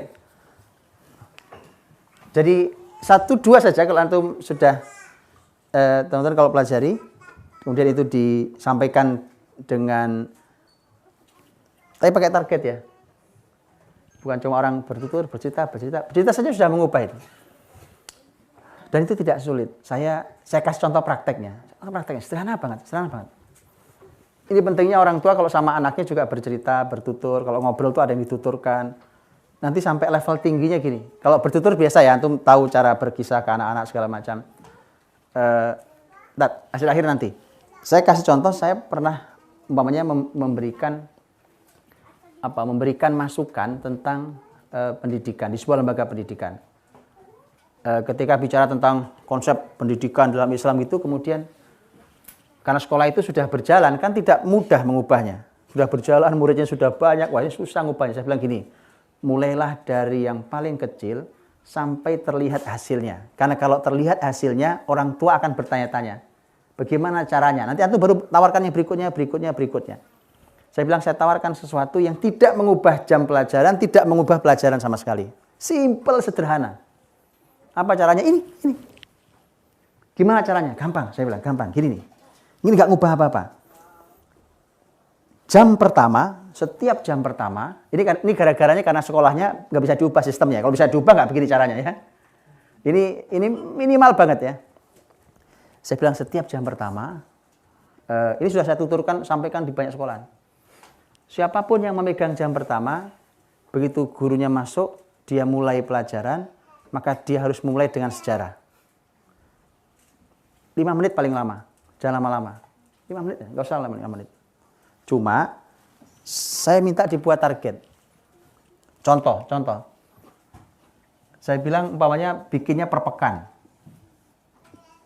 Dan ini umpamanya pekan 1. Pekan 1 targetnya umpamanya menanamkan cinta Rasul. Umpamanya dia Senin, Selasa, Rabu, Kamis, Jumat, gitu ya. Oke, di sini kisahnya apa? Semua guru pekan itu targetnya cinta Rasul. Senin sampai Jumat umpamanya targetnya adalah anak punya cinta Rasul, kisahnya berbeda-beda. Gak usah panjang-panjang, 5 menit paling lama. Oke, antum boleh ulangi lagi pekan kedua. Masih cinta Rasul Pak, silahkan. Atau ganti lagi nggak apa-apa, pekan kedua. Oh, temanya umpamanya sabar. Gitu ya, umpamanya. Ini contoh-contoh aja. Sama begitu. Paham, teman? Sederhana banget. Anda cuma perlu nyari aja kisahnya. Cuma saya bilang, saya minta sejarah loh ya, bukan dongeng. Sejarah. Ya, bukan dongeng, bukan legenda apa. Sejarah. Dan alhamdulillah teman-teman, ini ada yang mencoba. Awalnya nyobanya gini. Nyobanya nggak begini dulu. Nyobanya itu kan di sekolah di Indonesia itu kan suka ada kayak upacara gitu ya. Upacara bendera apa gitu ya. Itu kan suka ada tausiahnya, atau kalau sekolah-sekolah Islam suka ada ikrar sebelum masuk. Setiap ikrar itu saja klasikal, karena kalau per kelas ini gurunya belum siap. Ya, nanti PR pendidikan memang gurunya, PR pendidikan di rumah memang kita orang tuanya. Ya, gurunya nggak siap. Ya udah, kalau gitu klasikal dulu, rame-rame di lapangan, setiap hari dituturkan sebelum masuk kelas 5 menit aja. Begitu dituturkan, teman-teman, saya beberapa bulan berikutnya nanti nanya lagi, gimana Ustadz perkembangannya? Dia bilang perkembangannya ada 2, Ustadz. Yang satu, Ustadz yang kita tunjuk selalu, guru yang kita tunjuk selalu untuk berkisah, akhirnya diserbu anak-anak. Anak semua berkerumun di sekitar dia. Lah kita kan, wah lah ini beliau dikerumuni semua anak-anak. Karena beliaulah sumber kisah gitu kan. Itu bukti kisah itu menarik, teman-teman. Akhirnya, terus gimana? Akhirnya kita pecah. Yang berkisah jangan beliau terus. Ganti yang lain yang berkisah. Oke. Yang kedua, ini yang menarik. Yang kedua beliau mengatakan, dan perubahan pada anak-anak sangat terlihat. Cuma kisah 5 menit. Saya nggak minta waktu berjam-jam yang diberikan kurikulum itu. 5 menit. Bayangkan cuma 5 menit loh. Bagaimana kalau antum tidak 5 menit? Kayak ini, diguyuri kisah. Ya? Anda mau membentuk anak kayak apa pakai kisah? Gampang banget. Cukup ya? Yuk, kita lanjutkan. Tapi ini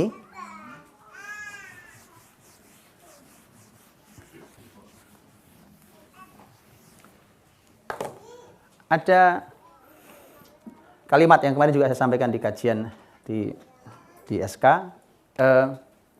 Ada kalimatnya cucunya Sa'ad bin Abi Waqqas, ada kalimatnya cucunya Ali bin Abi Thalib, bahwa Quran itu, ini tema Quran ini, Quran itu sejajar dengan sejarah. Sejajarkan dengan maghazin Nabi, sejarah Nabi Muhammad SAW. Jadi Quran itu sejajar dengan sejarah Nabi, sebagaimana kalimatnya cucunya Ali bin Abi Thalib, kunna nu'allam maghazin Nabi SAW kama nu'allam surah minal Quran. Jadi kami diajari sejarah Nabi Muhammad SAW sebagaimana kami diajari surat dalam Quran. Segitu penting posisi sejarah. Jadi ini seperti jalan bareng, Pak. Ya, sudah ya. Berarti sekarang adalah sejarah di jalan bersama. Tapi ada lagi kalimat yang lain. Ya, kita tata ulang nanti, kita tata ulang. Ada kalimat lain. Yang pertama adalah ini diriwayatkan oleh Imam Ibnu Majah dalam sunannya, disampaikan oleh salah seorang sahabat Nabi SAW, yaitu Jundub bin Abdillah namanya, radhiyallahu anhu. Beliau mengatakan, kunna ma'an Nabi SAW fityan hazawirah, fata'allamnal iman qabla an nata'allamal Qur'an. Fata'allamnal Qur'ana fazdadna bihi imanan. Kami waktu bersama Nabi SAW, waktu itu usia kami masih belum balik. Belum balik. Jadi sebelum balik. Dulu balik itu 15 tahun sama Nabi, sekarang balik umur berapa?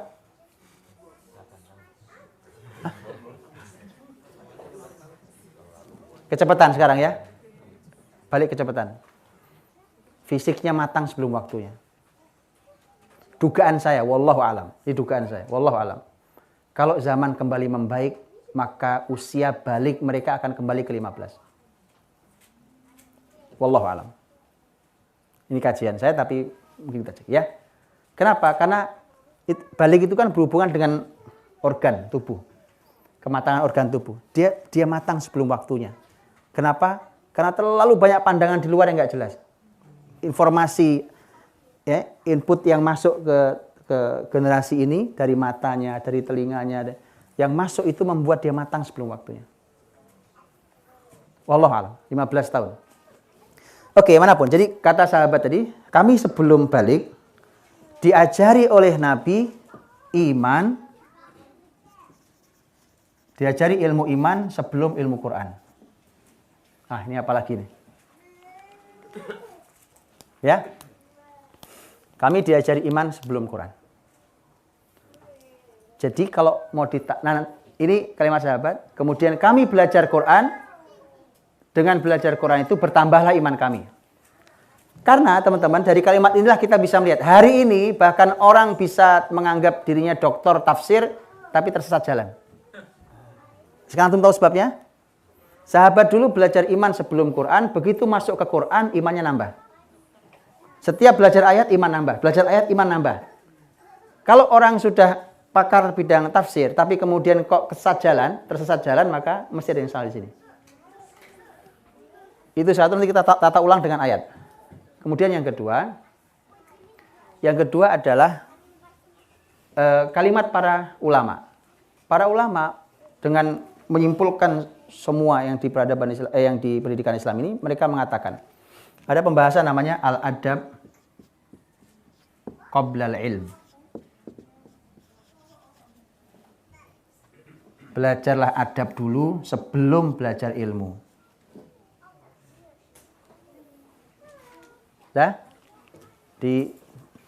Nanti kita tata bahannya, antum cek dulu itu.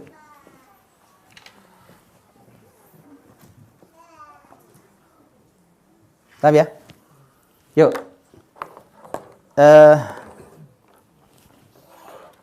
Kalau diurutkan, gimana urutannya? Apa dulu yang harus dipelajari? Adab.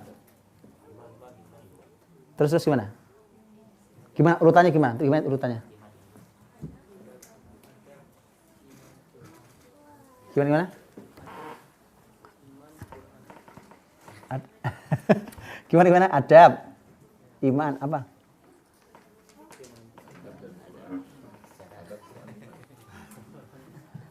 Kan udah nih. Ini kan muter-muternya ini sudah datanya. Kita simpulkan supaya nanti menjadi kurikulum. Karena masih ada PR-nya nanti. Maksudnya iman itu apa sih, Pak? Maksudnya adab itu gimana ceritanya? Terus gimana menanamkannya kan gitu. Itu PR lagi nanti. Ini dulu, simpulkan dulu. Coba gimana?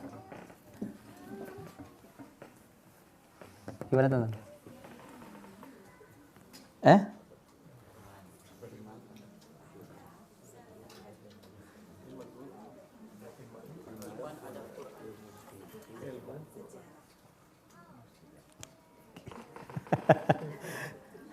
Kayaknya saya kasih PR banget.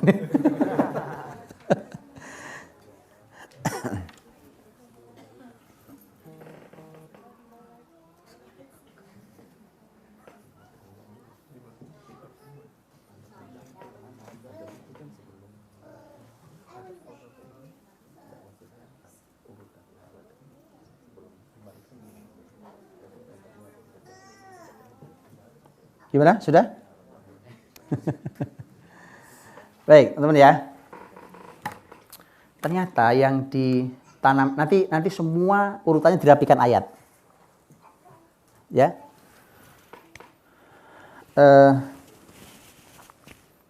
Ternyata kita sekarang tahu nih, kesalahan kita adalah anak-anak dijejali ilmu dari sejak awal. Benar? Bukan itu yang harus dilakukan dulu. Maka suka ada pembahasan di dalam ilmu pendidikan, kalau orang-orang pendidikan Indonesia menyebutnya sebagai anak yang digegas. Tahu maksudnya? Anak yang digegas tahu? Iya, kecepatan. Efeknya apa? Efeknya jenuh, efeknya ini itu. Bahkan saya pernah baca tulisan, penulisnya kalau nggak salah seorang kalau nggak salah di Kementerian Pendidikan Indonesia. Itu memberikan contoh-contohnya adalah anak-anak jenius yang kuliahnya di kampus-kampus ternama di dunia hari ini. Kampus-kampus top di dunia. Masih muda-muda, tapi di usia-usia dewasa mereka malah hidup mereka malah kacau balau. Bahkan ada yang cuma jadi pemulung, ada apa. Itu orang-orang cerdas yang dulu masuk kampus Harvard University, namanya itu di usia masih sangat awal, kemudian bahkan sudah jadi dosen di usia masih sangat muda, segala macam gitu. Ya. Itu yang kemudian disebut dengan anak yang digegas. Itu. Nah, ternyata memang bukan dimulai dari situ. Bukan dimulai dari ilmu. Kita semua ingin ajarkan anak dari awal, kamu harus bisa ini, bisa itu, bisa ini, bisa itu. Apa yang dimulai dari Islam? Adab, iman. Oke. Naik sedikit Quran, sejajar dengan sejarah. Betul? Gitu ya? Boleh ditata ya. Kalau saya tata sedikit gini.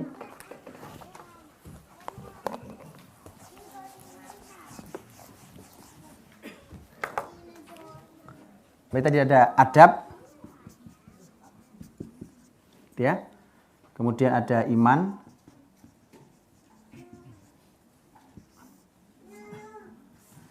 Naik sedikit ada Al-Quran.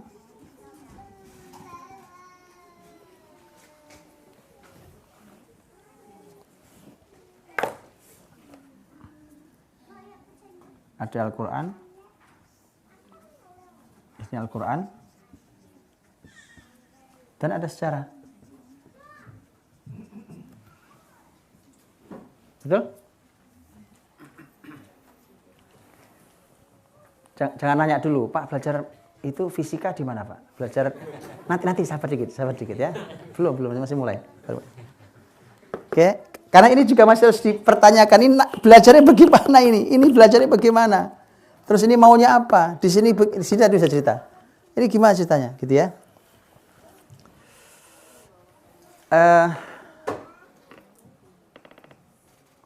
Saya sampaikan gambaran tentang ini. Adab iman. Ya. Adab itu adalah sebenarnya iman itu mencakup semuanya. Baik kita dengan Allah, kita dengan sama makhluk. Adab itu memang juga sebenarnya untuk segala hal. Cuma yang disebut adab seringkali adalah kita sesama kita. Kita dan sesama kita. Gitu ya. Muamalah. Makanya Imam Bukhari punya kitab judulnya Al-Adab Al-Mufrad. Al-Adabul Mufrad itu isinya adalah bagaimana kita bersikap dengan sesama kita. Itu satu buku sendiri. Dan bab pertama adalah kitab Bir Al-Walidain, bakti pada kedua orang tua. Jadi dari semua manusia yang paling berhak untuk mendapatkan kebaikan kita sebelum orang lain adalah orang tua kita. Begitu ya? Nah, di sini teman-teman, ini bukan teori. Al-Ghazali rahimahullah ta'ala menyampaikan, beliau mengkritik tentang pengajaran akidah versi filsafat tadi itu. Tahu nggak ngajar akidah gaya filsafat? Gimana caranya? Filsafat itu kan muter-muter di otak aja kan. Muter dipakai logika ini sambung ke sini dengan logika. Akidah itu di sini. Keyakinan. Akidah itu keyakinan. Jadi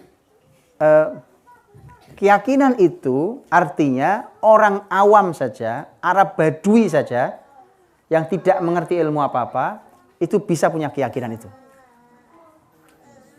Paham ya? Kalau filsafat, ya nggak ngerti Arab Badui. Arab Badui ngerti filsafat, susah lah muter-muter itu. Tapi dia punya keyakinan. Begitu dia dengar, dia paham, tumbuh keyakinan. Itu iman. Nah, keyakinan ini kalau dia iman, maka dia harus terbukti di aplikasinya dalam kehidupan hari-hari. Gimana memasukkannya? Itu maksudnya. Gitu ya. Bicara tentang Allah itu Razzaq, punya Asmaul Husna. Salah satunya Ar-Razzaq, Maha Pemberi rezeki.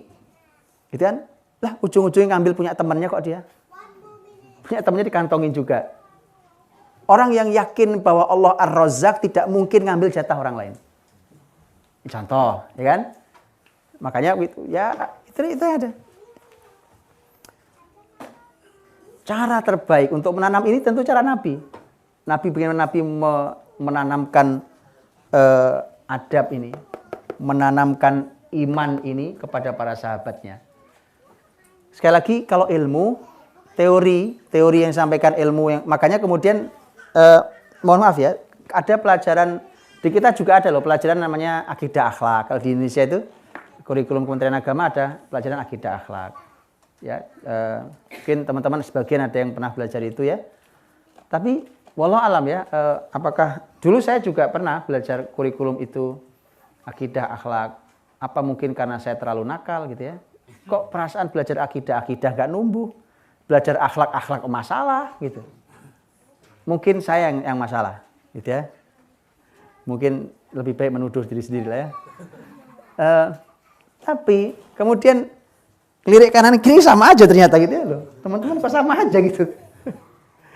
Karena dia hanya pelajaran di atas kertas, diujikan, dapat nilai, lulus. Saya sering kasih contoh gini.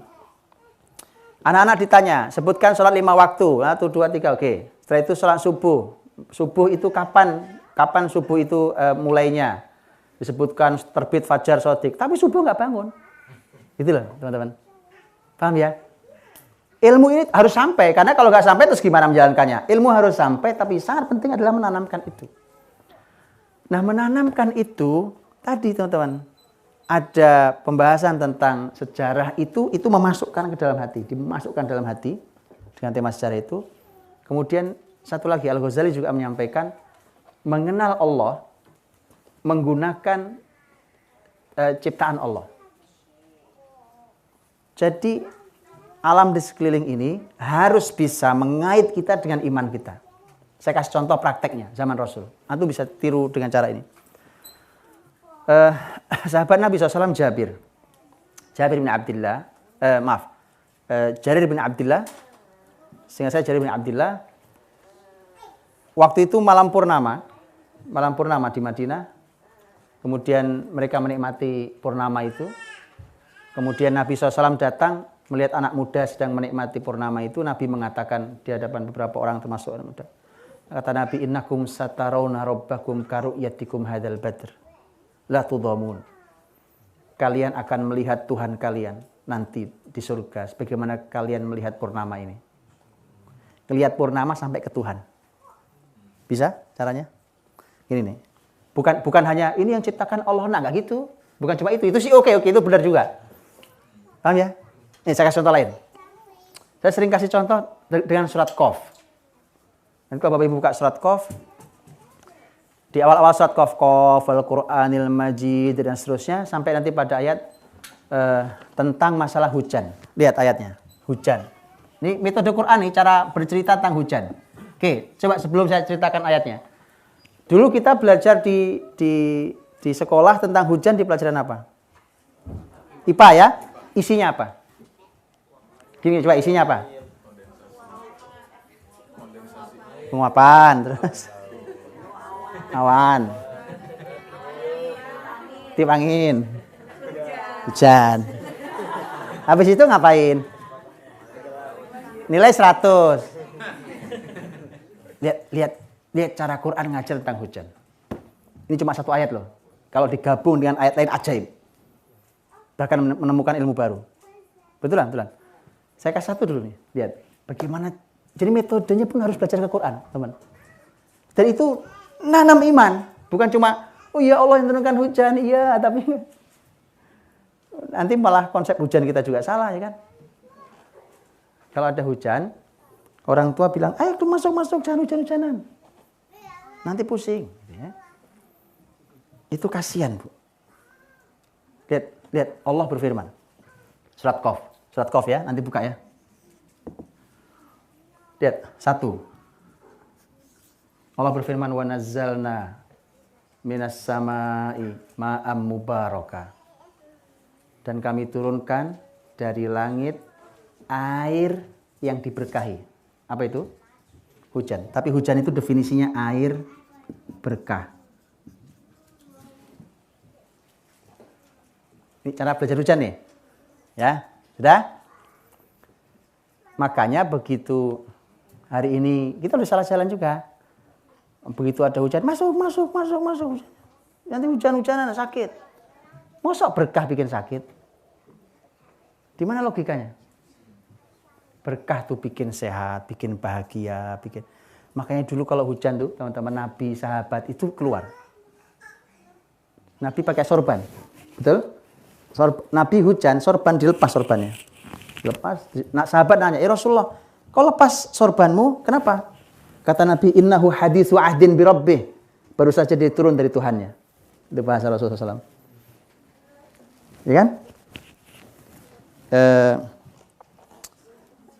Sahabat-sahabat itu sampai kalau hujan itu mengeluarkan barang-barang yang aman dari air itu dikeluarkan supaya apa? Tertimpa air hujan. Kenapa? Barokah. Supaya dapat barokah barang-barang yang kita punya di rumah. Dicuci pakai hujan. Oke. Kalau kemarin saya ngaji di SK tentang fungsi air hujan, itu ajaib lagi. Itu perlu penelitian lebih panjang. Di surat Al-Anfal kan? Idh yughashshikumun nu'asa amanatan minhu wa yunazzilu 'alaikum minas sama'i ma'an. Turun dari langit air hujan. Liyutahhirakum bih, untuk mensucikan kalian. Itu gampang kalau itu memahaminya. Untuk mensucikan kalian. Liyutahhirakum bih wa yudhhiba 'ankum rizzas syaitan wa liyarbita 'ala qulubikum wa yutsabbita bil aqdam. Coba bayangkan, untuk mensucikan kalian, ya, untuk menghilangkan kotornya setan, untuk mengikat hati kalian, yarbita 'ala qulubikum, dan untuk meneguhkan langkah kaki kalian. Ya Allah, fungsi hujan banyak banget. Ayo dong, mana ilmuwan, teliti dong. Ayo, teliti dong. Ya kan?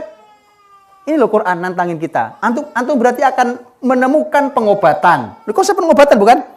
Loh, bayangkan bahkan menemukan konsep sosial. Jangan-jangan kita sering berantem karena jarang hujan-hujanan. Oh iya dong. Kan hujan menyatukan hati kan, mengikat hati kalian. Bukan begitu? Kayaknya kita harus hujan-hujanan, Pak. Daripada berantem terus, kayaknya kita hujan-hujanan aja yuk. Siapa tahu hati kita nyatu. Tapi teliti dong, tolong. Kan Anda ilmuwan teliti gitu. Betul kan? Hati yang kotor-kotor nih kurang hujan-hujanan nampaknya. Karena Allah hilangkan najisnya setan itu dari hati kalian. Langkah kaki yang mantap itu, walaupun dalam tafsirnya nanti ada pembahasan tentang letak pasukan Nabi. Tapi ayatnya umum mengatakan bahwa meneguhkan langkah kaki kalian. Jadi kalau hujan tuh kalau antum bahas hujan dalam Quran ajaib isinya. Ya, banyak hal. Tapi saya mau bicara yang ini dulu ya. Ajaib. Nanti saya kasih contoh umpamanya di surat An-Naba umpamanya antum tahu. Surat An-Naba bahwa Allah menurunkan hujan itu dari al-mu'sirat. Betul ya? Al-mu'sirat. Mu'sirat itu terjemahan di kita awan. Padahal dalam bahasa Arab mu'sirat bukan awan. Awan itu bahasa Arabnya sahab. Ada di ayat yang lain, sahab. Itu awan. Mu'sirat antum tahu? Mu'sirat itu alat mu'sir, asir, tahu asir? Asir itu jus. Jus, asir. Jus mangga, jus asir. Mu'sir itu alatnya. Juicernya. Iya. Jangan bayangkan itu. Allah ingin menggambarkan awan itu cuma perlu diperes keluar air. Apa enggak munculkan ilmu baru nanti? Ya kan? Apa enggak muncul ilmu baru? Betul? Kan sekarang ada rekayasa hujan, banyak kalau ada awan apa mau rekayasa ditaburi apa itu garam apa segala macam. Allah ingin menyampaikan mu'sirat wa anzalna minal mu'sirati ma'an sajjaja. Gitu ya, itu PR antum semuanya ilmuwan. Tapi lihat cara Allah menjelaskan di satu ayat saja, di tiga ayat saja tentang hujan. Pertama air berkah. Turunkan air berkah dari langit, ma'am mubaraka. Terus, habis itu ayatnya apa bunyinya? Fa'ambatna bihi jannati wa habbal hasid. Ya? Nanti bicara fungsi. Wan nakhla basiqatil laha tal'un nadid. Bicara tentang fungsi. Fungsinya menumbuhkan pohon-pohonan, menumbuhkan ini segala macam ya, menumbuhkan termasuk pohon korma dengan mayangnya yang menjulang dan seterusnya. Ya, ini fungsi atau manfaat. Tuh. Apa berhenti sampai di situ? Enggak. Kalau prosesnya tadi sudah bilang, prosesnya ayat lain bicara. Apa berhenti? Tidak berhenti di situ. Kalimatnya nanti adalah rizqan lil ibad. Ini rezeki bagi hamba. Kalau disebut rezeki berarti kenikmatan buat kita dan itu mestinya melahirkan syukur. Jadi di sini ada sentuhan ruh, sentuhan jiwa, yang sentuhan jiwa itu menghadirkan syukur. Karena dia sebagai nikmat. Berhenti? Tidak berhenti. Rizqan lil ibad. Wa ahyayna bihi baldatan maita. Dan kami hidupkan bumi setelah matinya. Masuk ke fungsi lagi tapi lebih besar lagi. Bumi mati, tanah itu mati, dihujani tumbuh dia. Wa ahyayna bihi baldatan maita. Yang keempat, kadzalikal khuruj. Begitulah kebangkitan kalian nanti. Antum lihat, bicara hujan loh teman-teman, ujungnya kebangkitan. Ngerti? Gimana kurikulum itu? Nggak ada di kita kurikulum itu. Gitu. Kalau bicara sama anak-anak begitu teman-teman. Ngelihat hujan, ini cara bertuturnya. Tadi boleh juga, ini penguapan, nguap awan, boleh juga nggak apa-apa. Itu kan, ya kan? Kenapa antum tidak? Ya dong, Quran dong, ayo dong. Ini loh metode Qurani asli yang telah membentuk generasi luar biasa terbaik yang ada di muka bumi ini. Ini loh. Ya. Ini cuma contoh. Dengan itu maka betul tadi Al-Ghazali mengatakan mengenalkan Allah dengan ciptaan Allah ini cara mengenalkannya begini. Qurani metodenya. Bisa ya? Ini contoh bisa ya? Oke.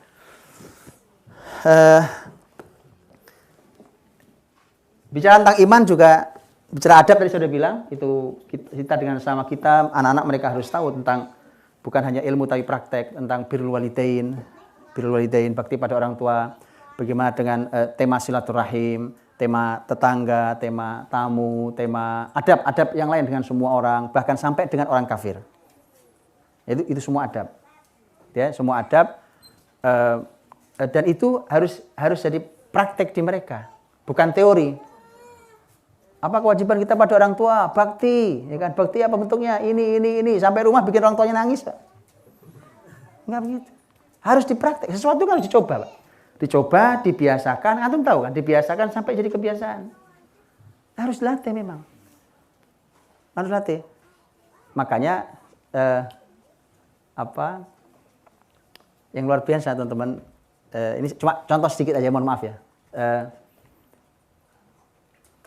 Teman-teman saya itu membuat sebuah metode gitu ya. Dan ini mudah banget sebenarnya.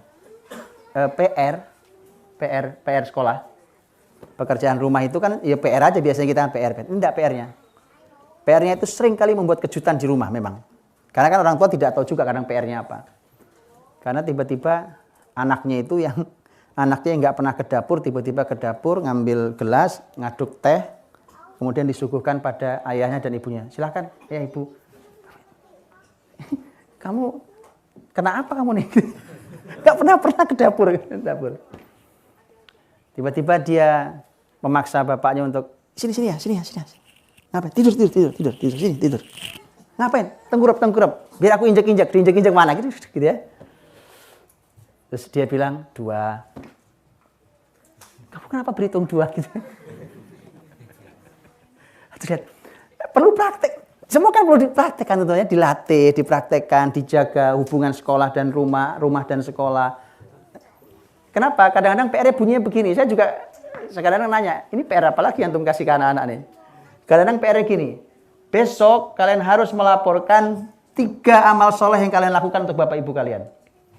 Kadang-kadang gitu. Jadi dia berhitung, injek-injek 1. Gitu ya. Benar-benar. Allah itu praktek. Itu. Kadang PR-nya jelas banget PR-nya. Kamu yang laki-laki membantu ayah untuk ini. Kamu yang perempuan bantu ibu untuk ini. Birrul walidain. Bukan teori gitu loh. Sahabat Nabi kan bukan diperkaya dengan teori berjilid-jilid, bukan. Itu penting, ilmu itu penting nanti. Tapi mereka praktek betul, mereka tahu apa yang ini ilmunya dijalankan, Di sini nih. Adab iman. Nanti di sini ada iman pada Allah, pada rukun iman yang 6 itu di sini. Termasuk 60-an atau 70-an cabang iman itu di sini tempatnya. Bertahap itu. Paham teman-teman ya? Gitu ya. Baik. Ini bahasan besar sendiri. Nah, kalau Quran sebenarnya mudah. Quran itu namanya Al-Quran dimulai dari membaca. Ya kan? Membaca itu ya belajar baca, ya belajar abad, tasa, kemudian nanti sudah mulai bisa membaca, tajwidnya diperbaiki. Setelah membaca tapi tanpa melihat, berarti menghafal. Karena menghafal itu sebenarnya hanya membaca juga. Membaca tapi tidak melihat. Sebenarnya melihat, tetapi mushafnya udah pindah ke sini. Makanya kalau antum tanya orang-orang penghafal Quran, teman-teman kita nih, Irsyad penghafal Quran nih, tanya. Irsyad, kamu hafal Quran kan? Kalau ngafal tuh, di sini ada gambar Qurannya enggak? Tanya, Pak. Ada gambar Qurannya enggak? Oke. Kalau kamu ganti halaman, dia membalik ke halamannya. Buka enggak? Buka. Coba lihat, tanya, Pak. Persis sama kayak kita di sini, Pak. Cuma pindah ke sini. Makanya tanya ke beliau, tahu. Ini ayat di pojok mana, tahu, gampang. Menghafal Quran itu gampang banget. Betul, Ustaz? Betul. Coba Ustaz tanya ke beliau. Betul kan? Mudah, karena itu beliau tahu. Di pojok yang kini, yang tengah sini, itu gampang menghafal Quran memang. Begitu, Pak. Karena mindahin mushaf taruh di sini. Itu ya. Di orang-orang tertentu, bapaknya saya punya anak murid-murid yang juga ajaib-ajaib gitu. Ada yang memang hafal itu bukan cuma nomor ayatnya, sampai halamannya, dia tahu halaman berapa, dia tahu, dihafal semua, dihafal. Jadi buka gini, ini semua pojok dihafal. Jadi ada angka, ya angka dihafal itu. Jadi dia tahu bunyi ini di halaman berapa, ini di penghafal Quran begitu memang. Ya. Nah, Teman-teman lihat, nanti kita akan bicara pondasi yang hilang ini nanti ini akan berefek ketika nanti kita belajar ilmu lain. Efeknya sangat terlihat. Oke, ini menghafal, membaca, menghafal, kemudian setelah itu tentu akan belajar ilmunya, masuklah ilmu tadabbur, tafsir, gitu ya, terus naik gitu. Ilmu baca sendirilah, kalau tinggi ilmu baca nanti ada berbagai kiroat, kiroat itu artinya berapa riwayat, segala macam, Hafs an Asim yang kita baca dan seterusnya. Tafsir juga gitu, dengan berbagai macam tafsir, itu membuka anak dan membuat mereka sangat cerdas dengan berbagai macam metodologi. Bertahap pelan-pelan. Ya. Sudah berapa yang saya baca tentang penelitian di berbagai kampus, di berbagai negara tentang manfaat menghafal Quran untuk anak-anak kita. Ada yang meneliti dari sisi otak, ilmu otaknya. Ada yang meneliti dari sisi psikologinya. Luar biasa teman-teman. Ada yang meneliti dari sisi kesehatan fisiknya. Jadi kita ini kehilangan potensi gara-gara kita kehilangan Quran. Oh ya? Gitu ya teman-teman ya? Oke. Jam berapa sekarang? Jam 2:32. Oh, 2:33. Baik. 2:33. Kita sampai jam 1? Sampai jam 3. Allah Akbar. Oke, sebentar. Mohon maaf ya. Paham ya? Gitu teman-teman ya. Jadi sampai 3:30 kata gedungnya ya. bisa kita pakai. Enggak, karena saya ingin membuka lebih lebar untuk para Bapak Ibu menyampaikan gitu ya sesuatu supaya saya kalau gitu izinkan Quran sejarah sudah ya. Quran tadi seperti itu ditelateni betul, Masya Allah. Dan gitu, Quran itu Allah sebut cahaya, betul ya? Di antara nama Al-Quran adalah An-Nur. An-Nur itu artinya cahaya. Bayangkan kalau Quran itu masuk di anak kita, itu artinya kita memasukkan cahaya di anak kita. Bercahaya anak-anak itu. Itu. Baik. Ini kemudian, oke, saya masuk ke ayat kalau gitu. Masuk ke ayat. Bapak Ibu buka di... Ini cepat aja.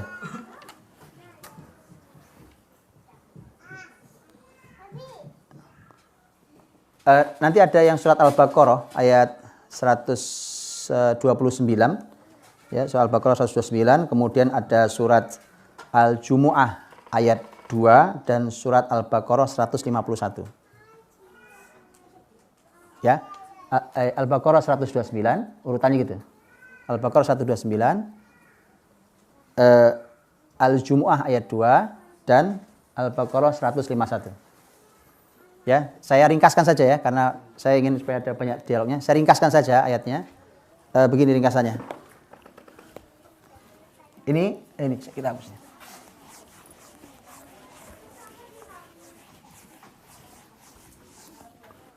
Ini kurikulum luar biasa, teman-teman. Dimulai ayat pertama itu doa Nabi Ibrahim. Nabi Ibrahim waktu masuk ke Mekah doanya gitu.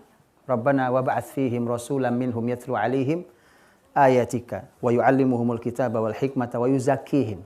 Ya, innaka antal azizul hakim. Ini doa Nabi Ibrahim minta bahwa nanti kalau rasul yang diutus di Mekah sini ini itu tugasnya ada 4. Satu, membacakan Al-Qur'an, membacakan Alkitab, ayat-ayatmu ya Allah dibacakan, kemudian mengajarkan ilmu Alkitab, mengajarkan ilmu Al-Hikmah dan mensucikan jiwa masyarakatnya. Itu tugasnya 4. Oke, itu doa Nabi Ibrahim. Allah jawab dengan diutus Nabi Muhammad. Di Mekah Nabi Muhammad SAW. Jawabannya Al-Jumu'ah ayat 2. Huwaladzi ba'atsa fil ummiyina rasulan minhum. Dialah Allah yang telah mengutus seorang rasul. Nah, udah diutus sekarang. Telah mengutus seorang rasul. Yang fungsinya sama. Seperti diminta Ibrahim. Udah diutus, sudah. Tugasnya ternyata 4 juga. Cuma ada yang dibalik. Di sana adalah fihim rasulan minhum yatlu 'alaihim ayatihi wa yuzakkihim wa yu'allimuhumul kitaba wal hikmah. Wa in kanu min qablu lafi dhalalim mubin. Tugasnya adalah membacakan ayat-ayat Allah, mensucikan jiwa mereka, mengajarkan ilmu Alkitab, mengajarkan ilmu Al-Hikmah. Apa yang bergeser? Mensucikan jiwa. Mensucikan jiwa di doa Ibrahim taruh di belakang. Begitu Allah utus Nabi Muhammad, tidak wahai Ibrahim, ini sudah benar 4, tapi yang nomor 4 dinaikkan Allah nomor 2. Nggak, geser itu nggak sembarang, dikaji ulama, teman-teman. Ar-Razi dalam tafsir Mafatihul Ghaib membahas ini panjang lebar. di antara kajian. Luar biasa kajian, ya. Oke, nanti saya sampaikan. Wa in kanu min qablul fi dhalalin mubin, bahwa dulu mereka dalam kesesatan nyata.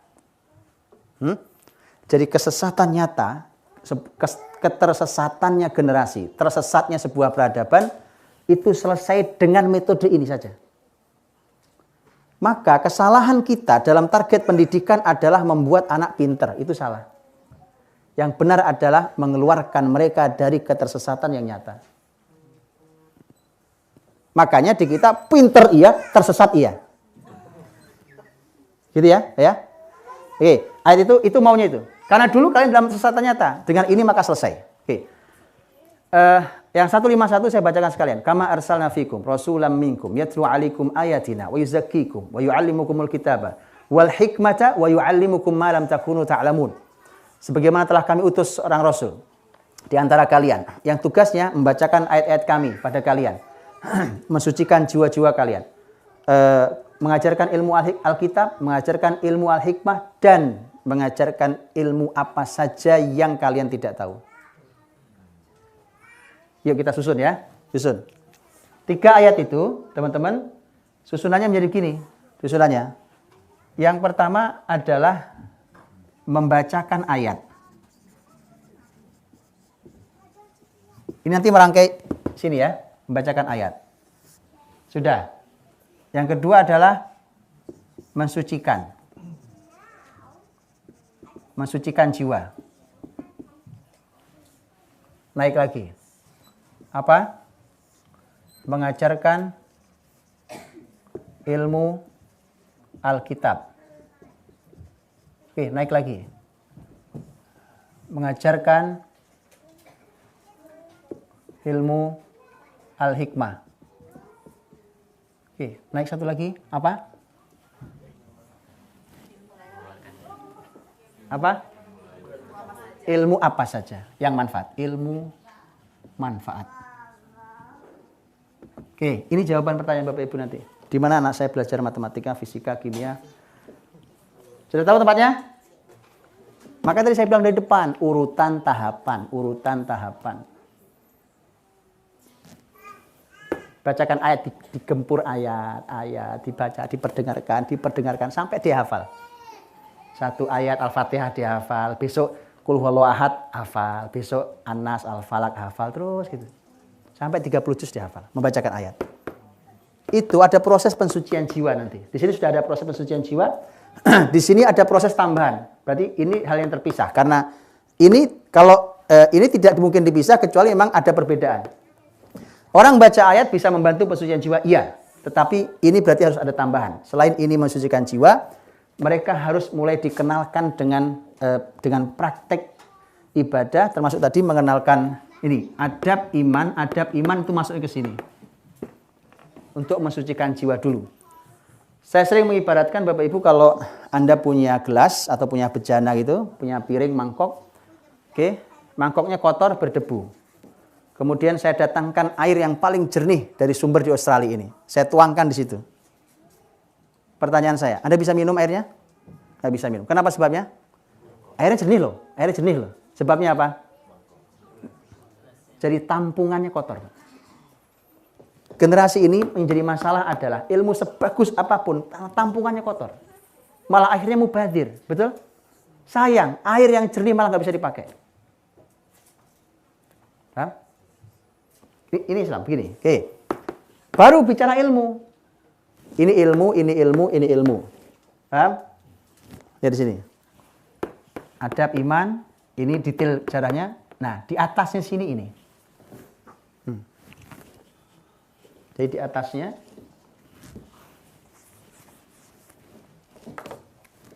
sini adalah ilmu. Ilmu 3 itu. Ini ya, 1, 2, 3. Ilmu Alkitab ajarkan dulu. Anak-anak mulai kenal dengan, oh Al-Fatihah itu apa sih isinya sebenarnya? Maka dikenalkan. Juz 30 apa sih isinya sebenarnya yang mereka hafal pertama itu dikenalkan. Setelah itu kemudian ilmu al-hikmah. Al-hikmah para ahli tafsir mengatakan itu ilmu as-sunnah. Jadi hadis Nabi, mulai dikenalkan tentang Rasul. Di sini udah ada sejarah, tapi ini mulai kenal dengan hadis Nabi. Mulai dari hadis yang kecil sedikit, mereka mulai kenal yang pendek hadis. Ini loh Rasulmu nak, Rasulmu berkata begini loh, Rasulmu melakukan ini loh. Kan hadis itu kan apa yang dibicarakan Nabi, apa yang dilakukan Nabi, ya kan? Apa yang ditetapkan Nabi, akhlak Nabi SAW, itu semua masuk di hadis Nabi. Nah, maka ilmu al-hikmah. Sudah? Kalau sudah gitu Bapak Ibu, maka masuklah ilmu apa saja yang kalian belum tahu. Tahu sekarang? Sudah selesai. Itu ya bekal besarnya ya.